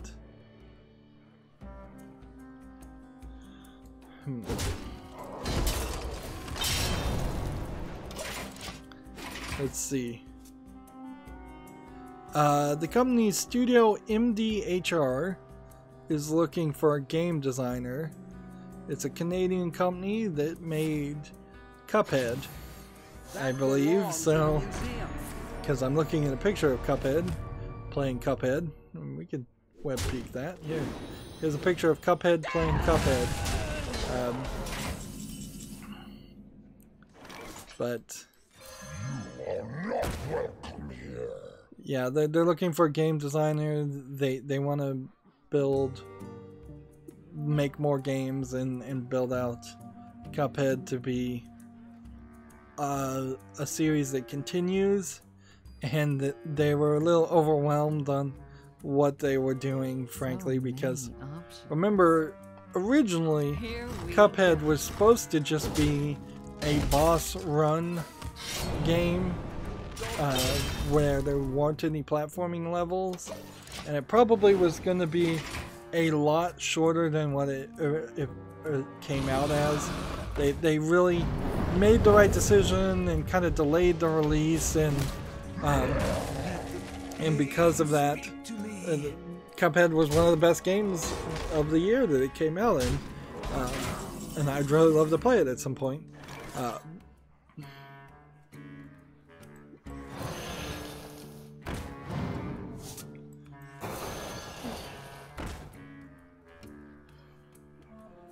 What is the one non-odd card in here? Why did this not work? Here we go.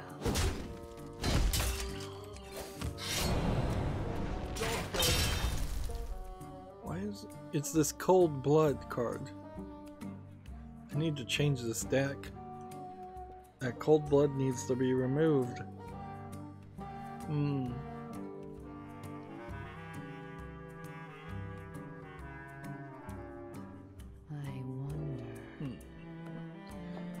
So yeah, I look kind of forward to a Cuphead 2. I would look forward to seeing them make some other kind of games, take some new ideas, use the success of their first game as a springboard to make a big company, or a medium-sized company at least, and make some more things.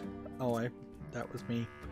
Kimetsu has an article, Capcom sales update, Monster Hunter World at 11.9 million, Resident Evil 5 at 11 million and more.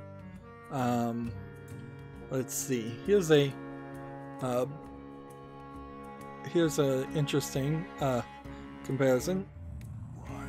Monster Hunter World sold 11.9 million, RE5 sold 11 million, RE6 sold 8.8 million, RE6 was garbage, but RE4 sold 7.4 million, so that is a comparison of that, I think it was a GameCube original game, RE4, compared to RE6, which would have been an Xbox 360 game. That difference in generation shows that there was just so many more people who had entered the world of playing video games that even a good game compared to a bad game doesn't really matter. Here we go. Let's see. Is there anything we can do here to save the day? Not really. RE7, on the other hand, sold 6.1 million copies. So even though RE7 is probably as good, if not better, than RE4, it is selling less copies. Why is that? I guess it's probably timing and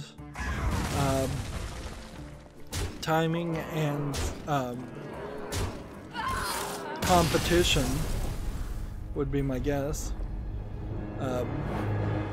But compared to that, Monster Hunter Generations Ultimate only sold 3 million copies, and Street Fighter V has only sold 2.9 million copies, which goes to show that Street Fighter was not well received, and on top of that, fighting is a niche game, certainly. Alright. So I need an odd card. Deck helper. Let's see, take that. And take that. There we go.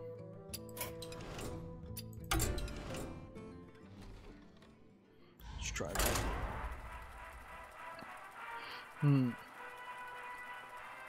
There also might be an argument to be said that Resident Evil 4 might be just comparing the original sales on the GameCube versus the many re-releases, because it's kind of very questionable that RE4 in its many re-releases sold less than RE6, which I don't think really was re-released on anything, and certainly isn't likely to re-release. And I could even buy that RE7 still has some life in it and might get some more sales. So I'm gonna scroll down this chart. It shows a little bit more information. Street Fighter 2 for the Super NES apparently sold 6.3 million. Let's see. Where's RE4 in this list?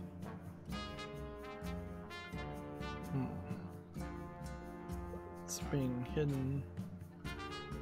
But his list is just out of order.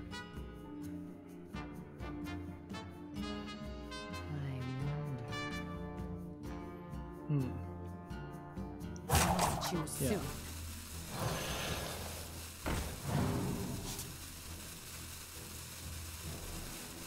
This doesn't make sense. This is wrong. It says the Resident Evil HD remaster for the PS3 and downloadable is what I guess DL means, was sold 2.3 million units. And then it says Resident Evil 4 that came out December 2005 was for the PS2, which is not right at all, and it sold 2.3 million. Like, that's just not accurate. Maybe this is sales in Japan. Yeah, let's see. Resident Evil 4 is again listed here for the PS4, Xbox One, and downloadable. It sold 1.4 million, so there maybe is some combinations here. Yeah. This is the point, this is the kind of information where Gematsu could be really helpful and break some of this stuff down and explain it to me. I could really use an analyst with this kind of information.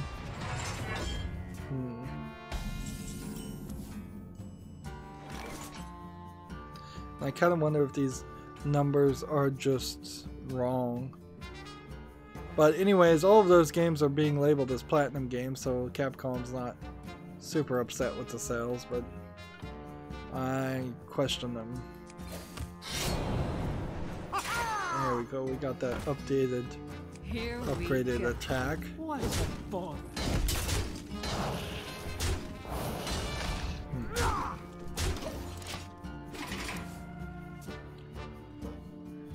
We still have so much to do. Alright, we have a game on Steam called Necro Mutex, which is another stand in one place and shoot things, although it seems like you use a controller to move your character around, so it's not technically stand in one place. They're going for something a little bit more gory and kind of crazy neon looking, kind of Doom-esque. But I don't see any visual consistency here. It feels like it's 3 or 4 different assets combined with no real thought. And I still hate VR and don't have VR. I don't think this is the kind of game that would be like a Dead Space that would really be scary. If you tried some of these visuals of skinless people in something like a Dead Space game, maybe then it would be interesting. $14.99. That's about the right price for a pretty expensive VR game. But yeah, don't see anything there that interests me.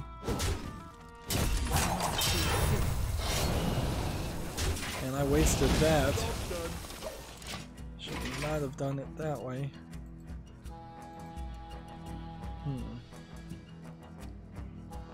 Next we have a game on Steam that's called Callback, apparently, and looks like it's kind of just an asteroids game with more polish than you normally get, but that's kind of it.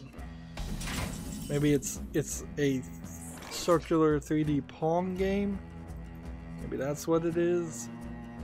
It says it's early access for $4.99, and it doesn't interest me, whatever it is.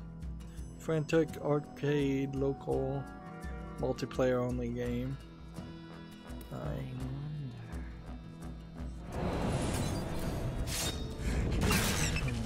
Here we go.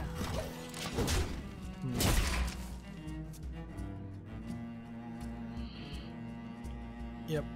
We already talked about this game, I think. Monster Energy Supercross, the official video game 2. It's a BMX Supercross game. It's very mostly positive. I suppose I'll put this on the follow list and think about it.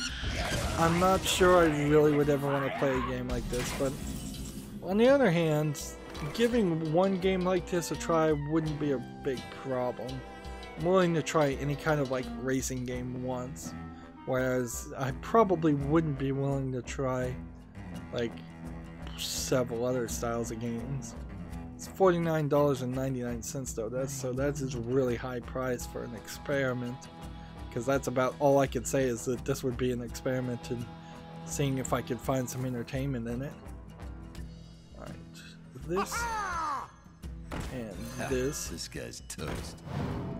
Here we go. This and this and this.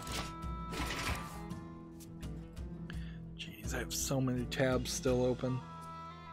So many tabs. There was basically no games that came out on Wednesday, and then they all came out the next day. Next we have a game on Steam called Rollman. It's MS Paint graphics, pretty much tell you the tale of a game that does not need to deserve any more description. It's 99 cents, no discount, not making it to the list. Here we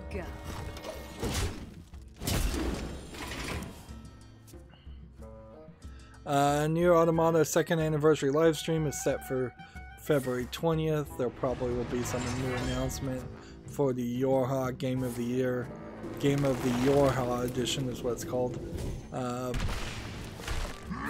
Maybe it will come as a free patch or to PC, but right now it is coming to PC. The question is it coming as a free patch, or are all the people who bought the game previously going to have to buy the update or pay extra to get the update, or is the update not really going to even do anything because it's just going to be the combination of everything all the DLC would have already had?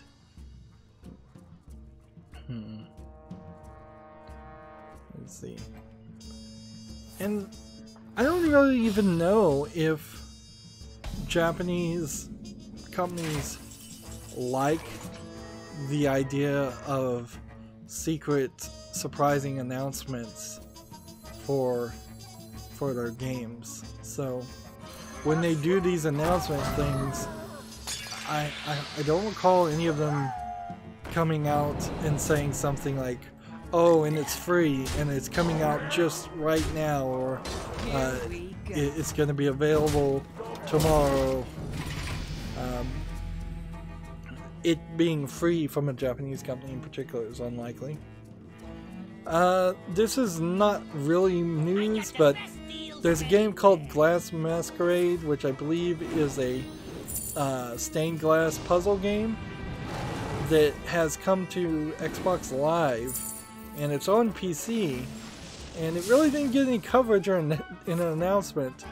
And so I just kind of wanted to point out, this feels like this is the first time I have failed in my news sources to get an announcement of a game in this form. I was going to play Glass Masquerade, and if I had known it was coming to consoles, that might have influenced me to buy the game, which I still haven't done that. And thus, after buying the game, play it and schedule it to air right in the window in which it would be available on PC, on Xbox Live. That being said, Glass Masquerade is just a stained tile puzzle game, kind of like a jigsaw puzzle game. It's not very special or unique, so that extra effort is probably not worth it. I wonder if he's trying to do Mechathune here. I can't win them all. Like,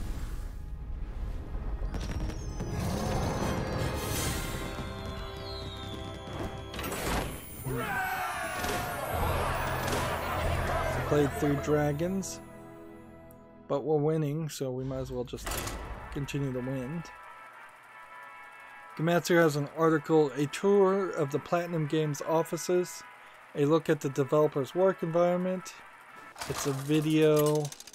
Actually, I think this video has been out for kind of a while, so I'll skip through this and see if it's really showing me anything too interesting. No, not really, just computers and desks and chairs, and it all looks pretty fancy and new and technical.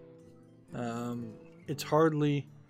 They have some nice shelves with some trophies and figures from their games, like Bayonetta, but it's all very clean and nice, and hardly anything as crazy as Valve with a actual Valve in the middle of Valve, or knives on the wall of Gabe Newell's office, which I assume is still there, or that. I don't know if I've ever actually seen his office to know that there actually are knives on his wall.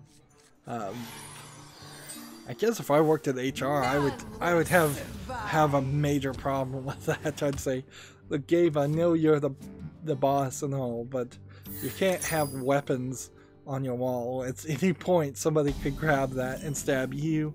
At any point, you could grab it and stab somebody else. The threatening atmosphere of it alone is grounds for a hostile work environment.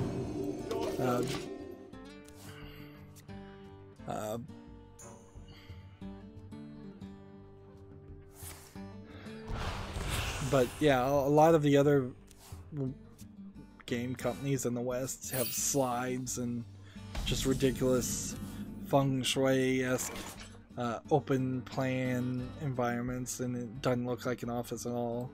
That Platinum Games office looked very much like an office where you would expect to sit in cubicles, basically, and very nice cubicles, little desks, but nobody is getting separate offices, or not everybody gets a separate office, and just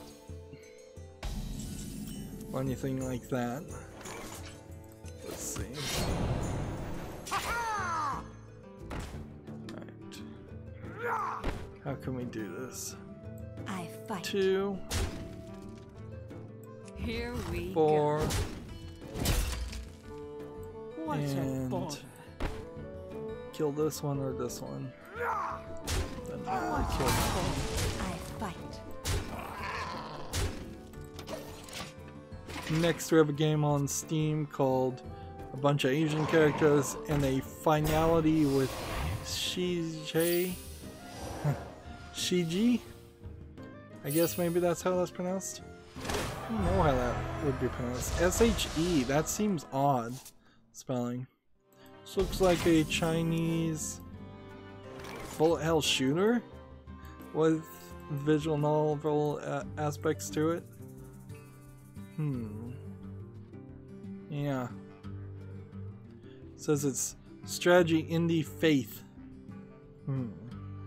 Early access, English not supported, discounted to $4.49, and it's simplified Chinese. Seems like it's a strategy placement hex-based game with bullet hell elements. Looks a little interesting as an idea, but I think in implementation it probably is pretty boring. Here we go. do this. Do this. Too soon. And what do we want to do? Just save our turn.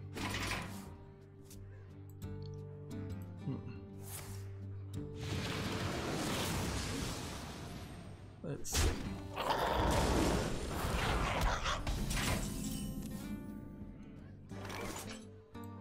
Destroy this minion. And I fight. smash Ball. the face as much as possible in the turn. Next we have a game on Steam called Scatter, capital C-A-T. It looks like it's a VR gun shooting rhythm action game according to the description. It looks really dark. I like this thumbnail just fine, but this screenshots in no way look like that thumbnail. That's just like bait and switch. And this doesn't look like it's particularly interesting. It looks like it's just a Beat Saber game with shooting, and you're shooting little red and blue cats. It says it's early access. It's discounted to $17.39, which is rather expensive for a VR game. And it's English only, which is odd because I would not have put it as an English only game. So many options. Let's do this. And 2 damage. Ha, this guy's Here. toast. I fight. So we can kill this. Here we We can go. hit that. And then return.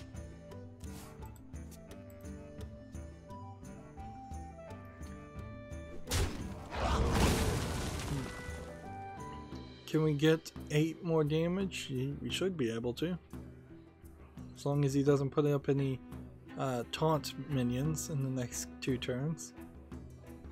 Next we have a game on Steam called Deep Sea Endurance. This looks like an extremely old game or an extremely poorly designed game. And yeah, it also looks like garbage. It's $1.99. English only, no discount. Yeah, right. You know, I was in a very good position to preemptively filter out some of these games. And I just didn't spend the time or have the time to do it.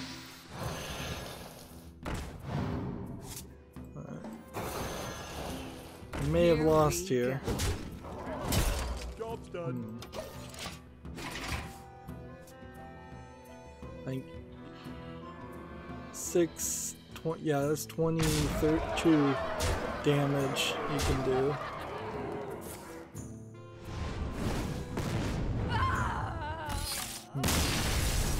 With another 4 damage just to show off.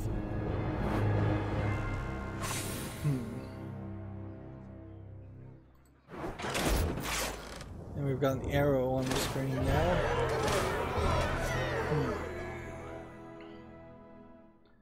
Let's play Zoo Warlock. At this point I think we're done with everything. And I don't think I started my timer, so I don't have a clue how long we've been going. But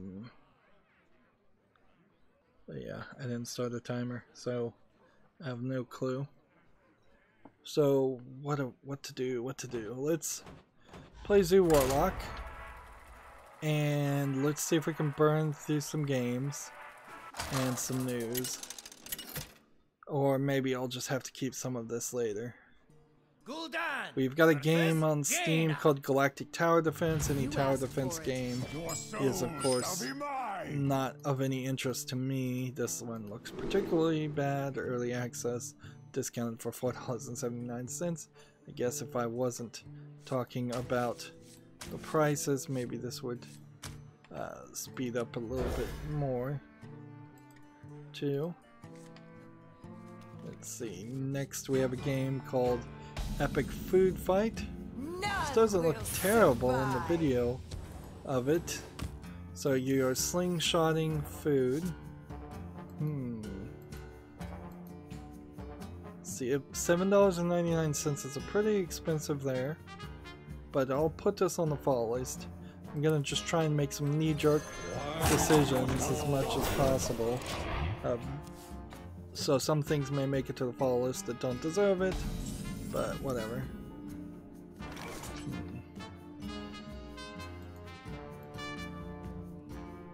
And what are we gonna do? Draw a card. That should be good.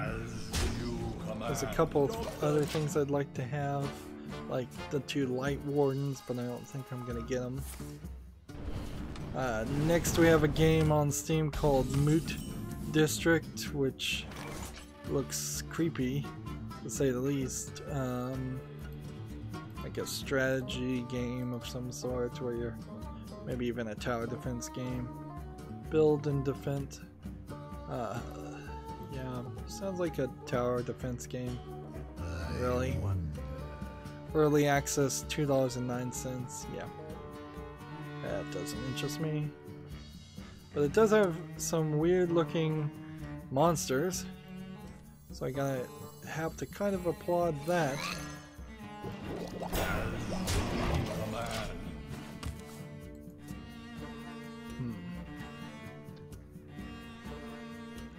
Let's see, next we have Draft Day College Football 2019.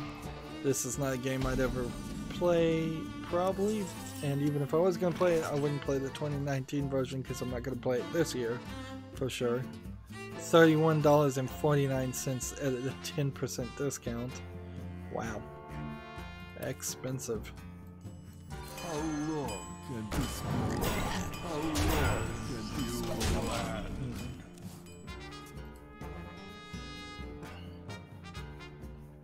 Let's see. Next we have a game on Steam called Demon's Tier. Says it's an action RPG. Looks kind of interesting in the video. Let's see what it looks like in reality though. Looks like it's an RPG, dungeon crawler. Maybe not a dungeon crawler, dungeon roguelike. This might be a Zelda-esque game though, so... It says it's an RPG roguelike with elements of action, adventure, and arcade. This is one of those games where I don't have enough information. It's discounted for $8.99. I'll put it on the fall list. We'll see what the reviews say. I don't recognize any of these developers. How long can this go on? How long can this go on? Alright, let's do this. Someone call for the... We waited for too long. It's playtime. It's playtime.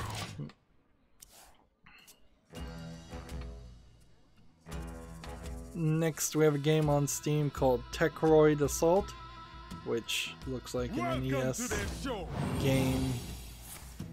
Feels like it's like in, what is that, Asteroids? No, not Asteroids. Galaga? Defender? Yeah. Looks like an old arcade game with a terribly busy background. This is the kind of game where I'd be happy just to have a boring black background instead of an entire city venue that doesn't help you see anything. $4.49 discounted for that game. Yeah, right.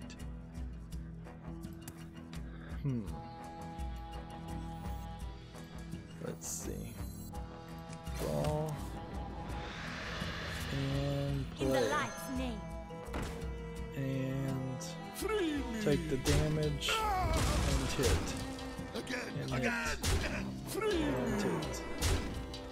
And man, I feel like I need to do something, but guess we'll do that.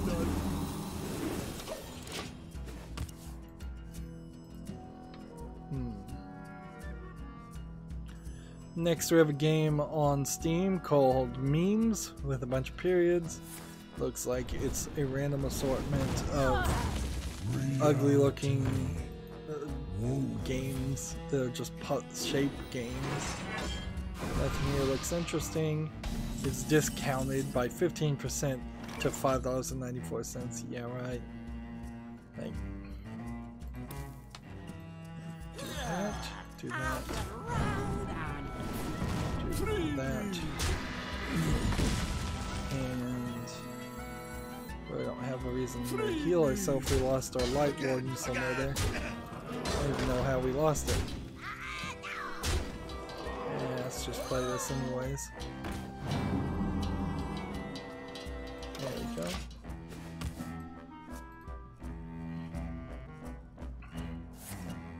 Next we have a game on Steam called Newt 1, which looks kind of like a musical puzzle game. This game looks so weird, I'm gonna immediately know I won't be able to right now make a decision on it. So I'm probably just cut to the chase and say, hey, this might be good, let's put it on the follow list. It's early access. By the time it comes out of early access, somebody will have reviewed it. $9.99. No clue on this one. A non-violent musical 3D platformer. Right. That.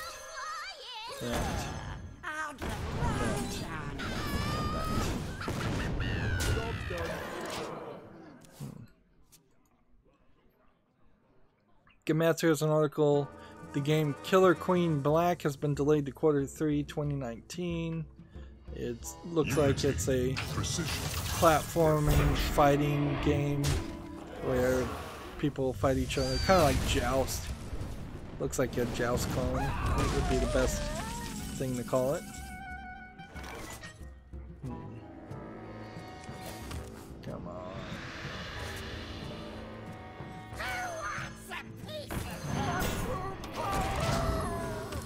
Next we have 1001 Jigsaws World Tour London. This is just yet another jigsaw puzzle game from the same publisher under the 1001 Jigsaw line, filling up Steam. Discounted to $2.99. Let's see, there's like 5 other games they've already released, and they're not releasing one like every week, but it seems like every 2 weeks there's a new Jigsaw game. Why do you call? Let's do this. Mushroom power! Alright. Mushroom power! With that. Next we have a game on Steam called Smash Team. This is clearly just an asset flip unturned game. We're still getting those, but it's pretty infrequent these days. So most people have given up on this. Discounted to 59 cents. Yeah, right.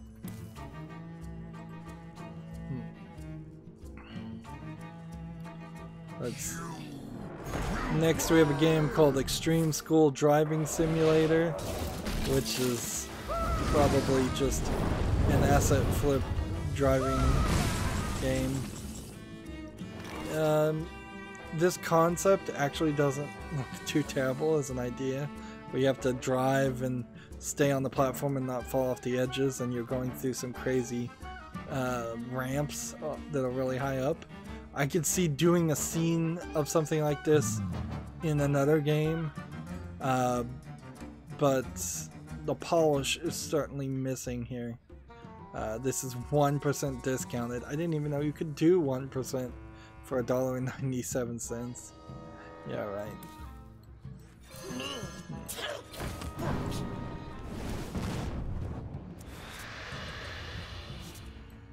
You jerks. 2 damage to all other characters. As you command.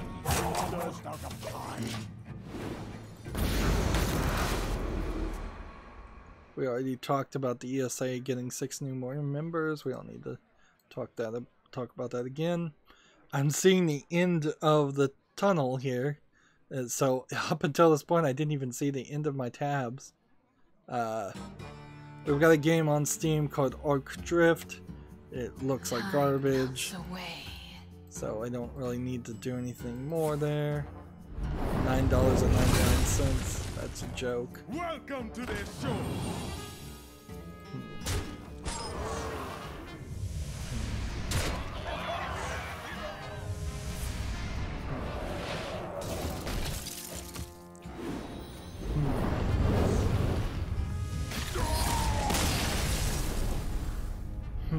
maybe if I rush through one more game, we'll be done with all the news. Because I'm a little afraid that there will be too much on Monday at this point. But I could be wrong about that. It actually might not be a problem if I left 10 extra games over. But let's not do that. So next we have on Steam this game called Koishi Navigation, which seems like it's played on top of your screen, almost like a desktop icon or a desktop buddy. It looks really crazy, and I don't know why you would want to play a game like this instead of just in full screen. None of this really makes a lot of sense. It doesn't look like it's much of a game. This is something that would have been cool in Windows 95 and probably only a couple months in Windows 95. Early access discounted for $1.39. It's English and simplified Chinese.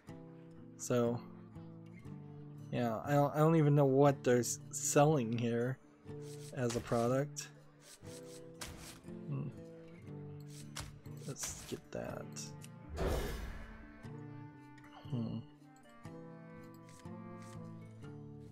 There we go.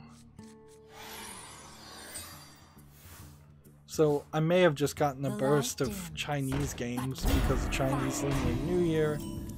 That might also be what's going on right now, because a lot of these are Chinese games. Next we have a game on Steam called Wizard and Minion Idol, an idol game. Looks terrible. Don't really have to go any further than that. It's free to play. It's English only. Okay. Alright, so hit this, hit this, hit this, and hit this.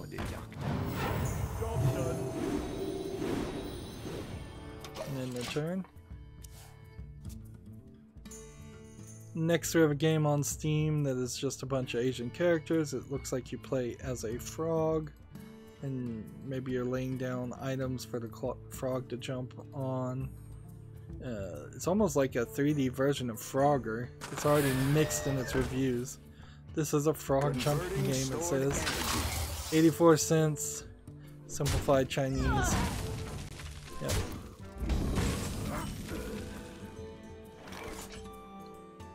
Deal 4 damage. Or I guess I can do this. I can do this. I can do this.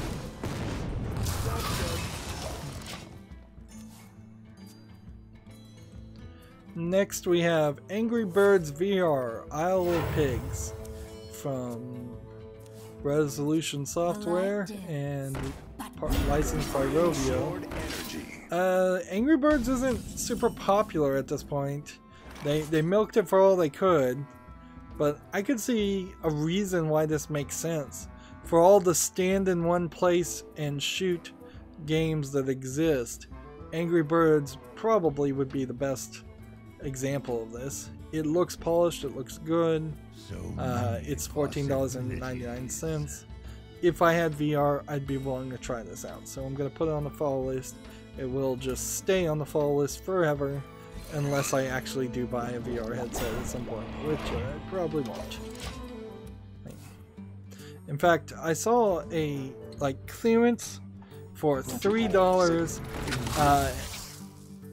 set of glasses that you would put your cell phone into to look at VR items, and just a generic one, and even at that I was like, $3 is still too expensive at this point. It doesn't. I wouldn't even pay any money for the ability to convert a cell phone into a VR headset for the level of quality that would get you.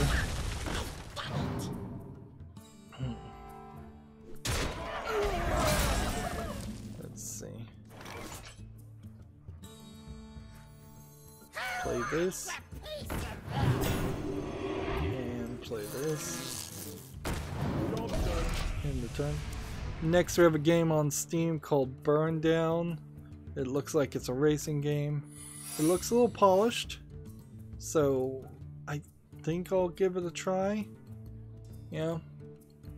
It's not amazing me, but it's not terrible. Early access, discounted to $6.79. Yeah. Play this. Play this. Mushroom power! In the turn.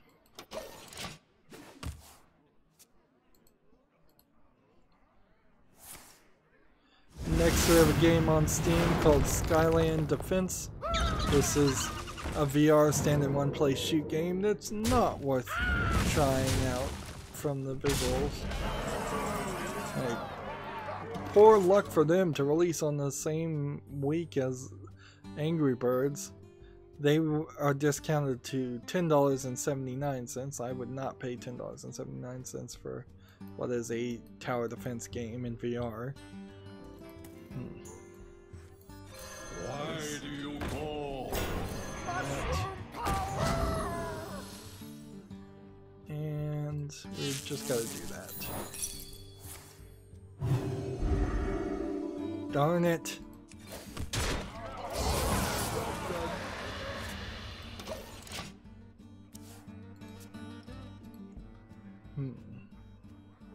Put your faith in the light.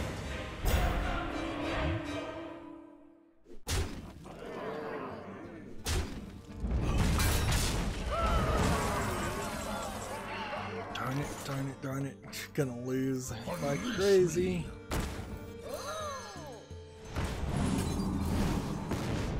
Job's done. Let's watch this kill at least 2 of those guys. Next we have on Steam Evoland Legendary Edition. Now I'm not sure, I don't already own Evoland, so I'm not sure if there's any difference for the Legendary Edition versus the previous versions. So maybe I'd have to buy this game a second time, or maybe I haven't purchased it at all. I'm gonna have to do that research. In the meantime, I guess it goes to the follow list, and I'll look at it. I'll look at it and see if I already own Evoland, if it's on my wish list. If the regular version of Evoland is on my wish list and I haven't bought it yet, I'll take that off and put Legendary Edition on it. Assuming Legendary Edition actually is just a better version of Evoland.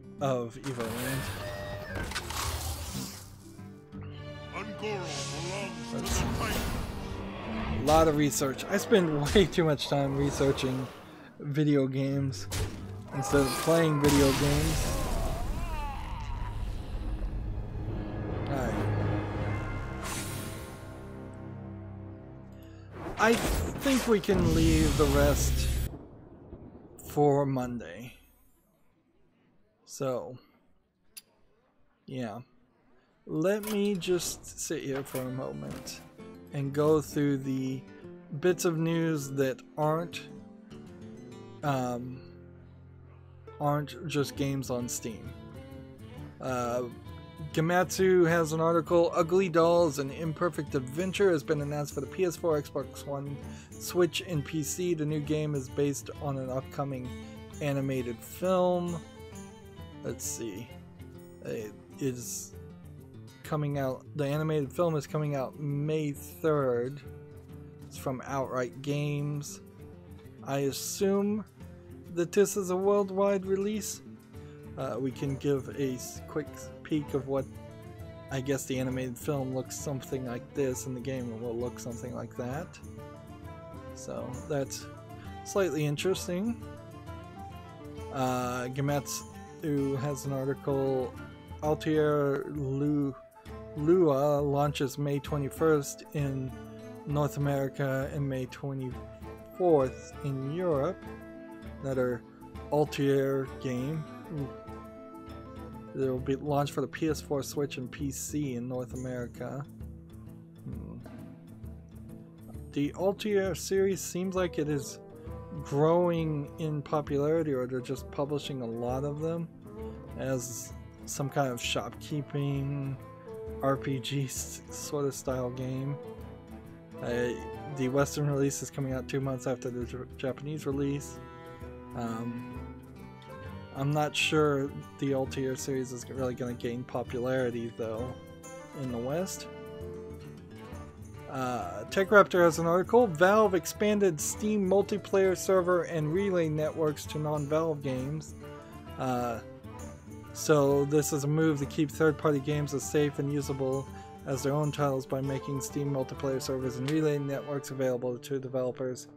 I assume this probably means you still have to pay for something though, and it will stop or lower the chance of getting DDoS'd in your multiplayer games. The libraries have been made to developers also happen to be open source, allowing developers to make changes and iterations to tweak or improve their usage of the network. This might really boil down to it is the technology that they released open source, but not the actual server time or processing power, because that seems like that would be crazy. But also it might just be a good way to get people to come to Valve versus something else, going to Epic Store or something. Gamasutra has an article. Get a job. PlayStation is hiring a senior esports manager in San Mateo, California. Gearbox Corporec is hiring a back-end server programmer. If you're going to work in Quebec, though, you better speak French and English. TechRaptor has an article. Phoenix Point delayed until September. I'm not sure what Phoenix Point is, though. It's like an XCOM inspired game. Let's see. TechRaptor has an article. Nintendo unable to verify Piranha Plant save deletion bug in Smash Ultimate.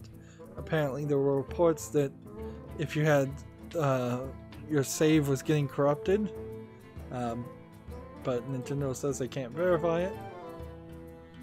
Gamatsu has an article.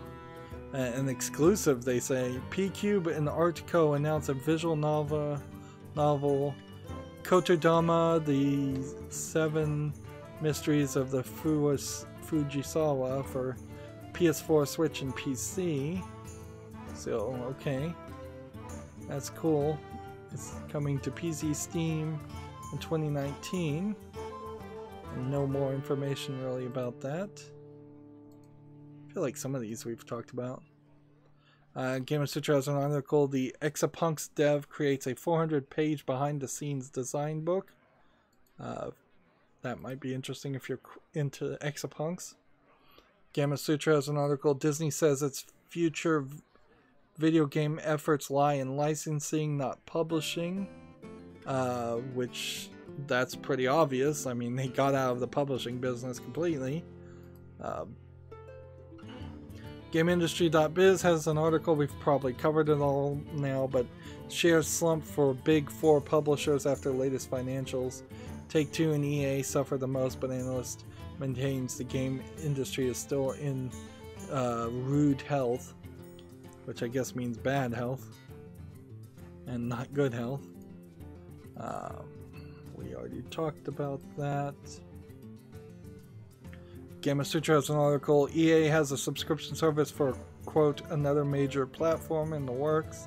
That'll be interesting when there's actually any information to report about that, but right now. GameIndustry.biz has an article. Zynga turnaround is now complete as dev posts record mobile performance for 2018. Okay.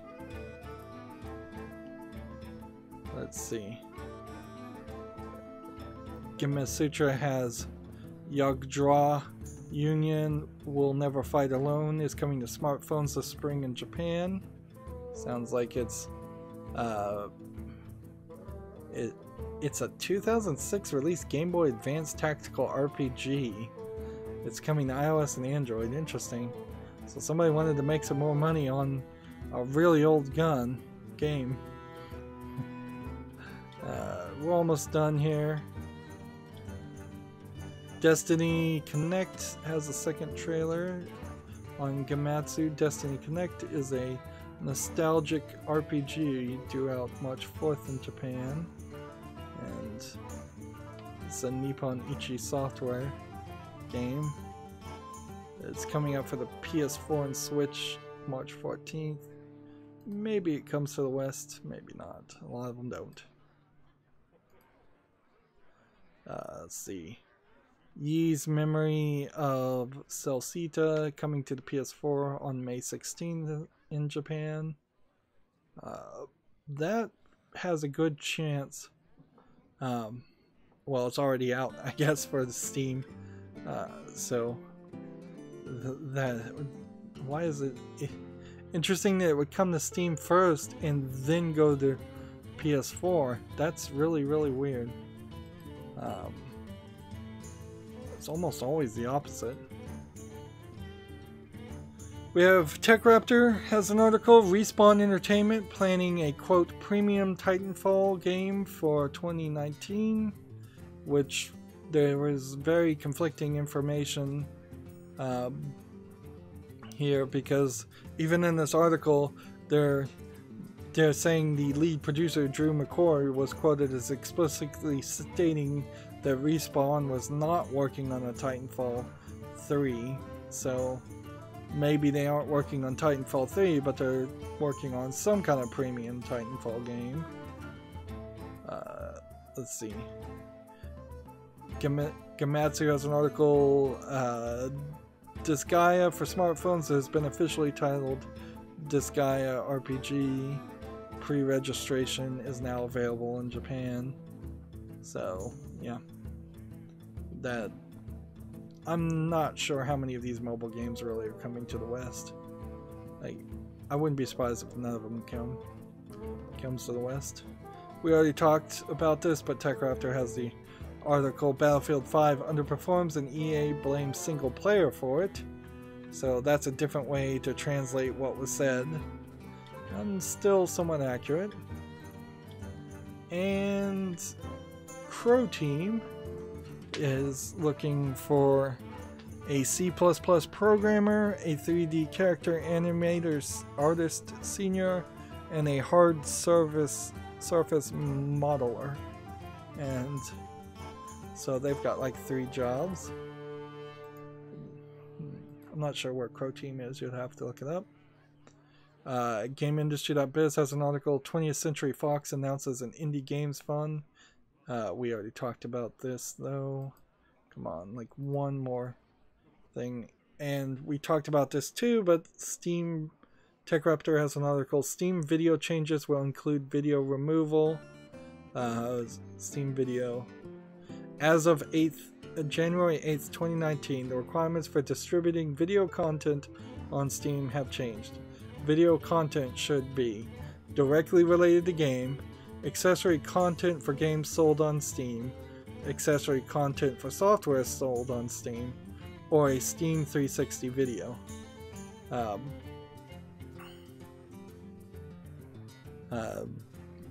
But apparently they're also working on some other things, and they're going to just try and make some changes. But I doubt Steam Video is going to be a YouTube type platform or anything like that. But I could see them getting more licensing deals and trying to publish more content. Certainly, I could certainly have seen, like, if you got the licensing deals for all the anime possible, and that let kids buy anime on Steam without their parents really knowing what they're buying, that would probably sell pretty well. But that's about as far as I think it would go. Cartoons and anime alongside video games. I don't think you get into movies and regular movies and regular TV.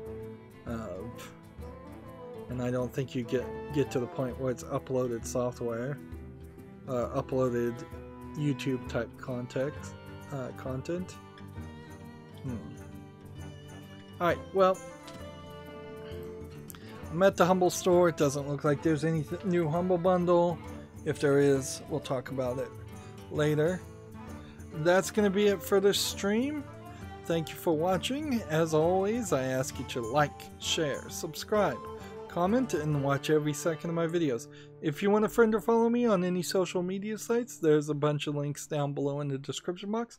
And if you want to support me even further, there's a link to Patreon, or you can friend me on Steam and gift me a game off my wish list. Thank you for watching. Have a good evening.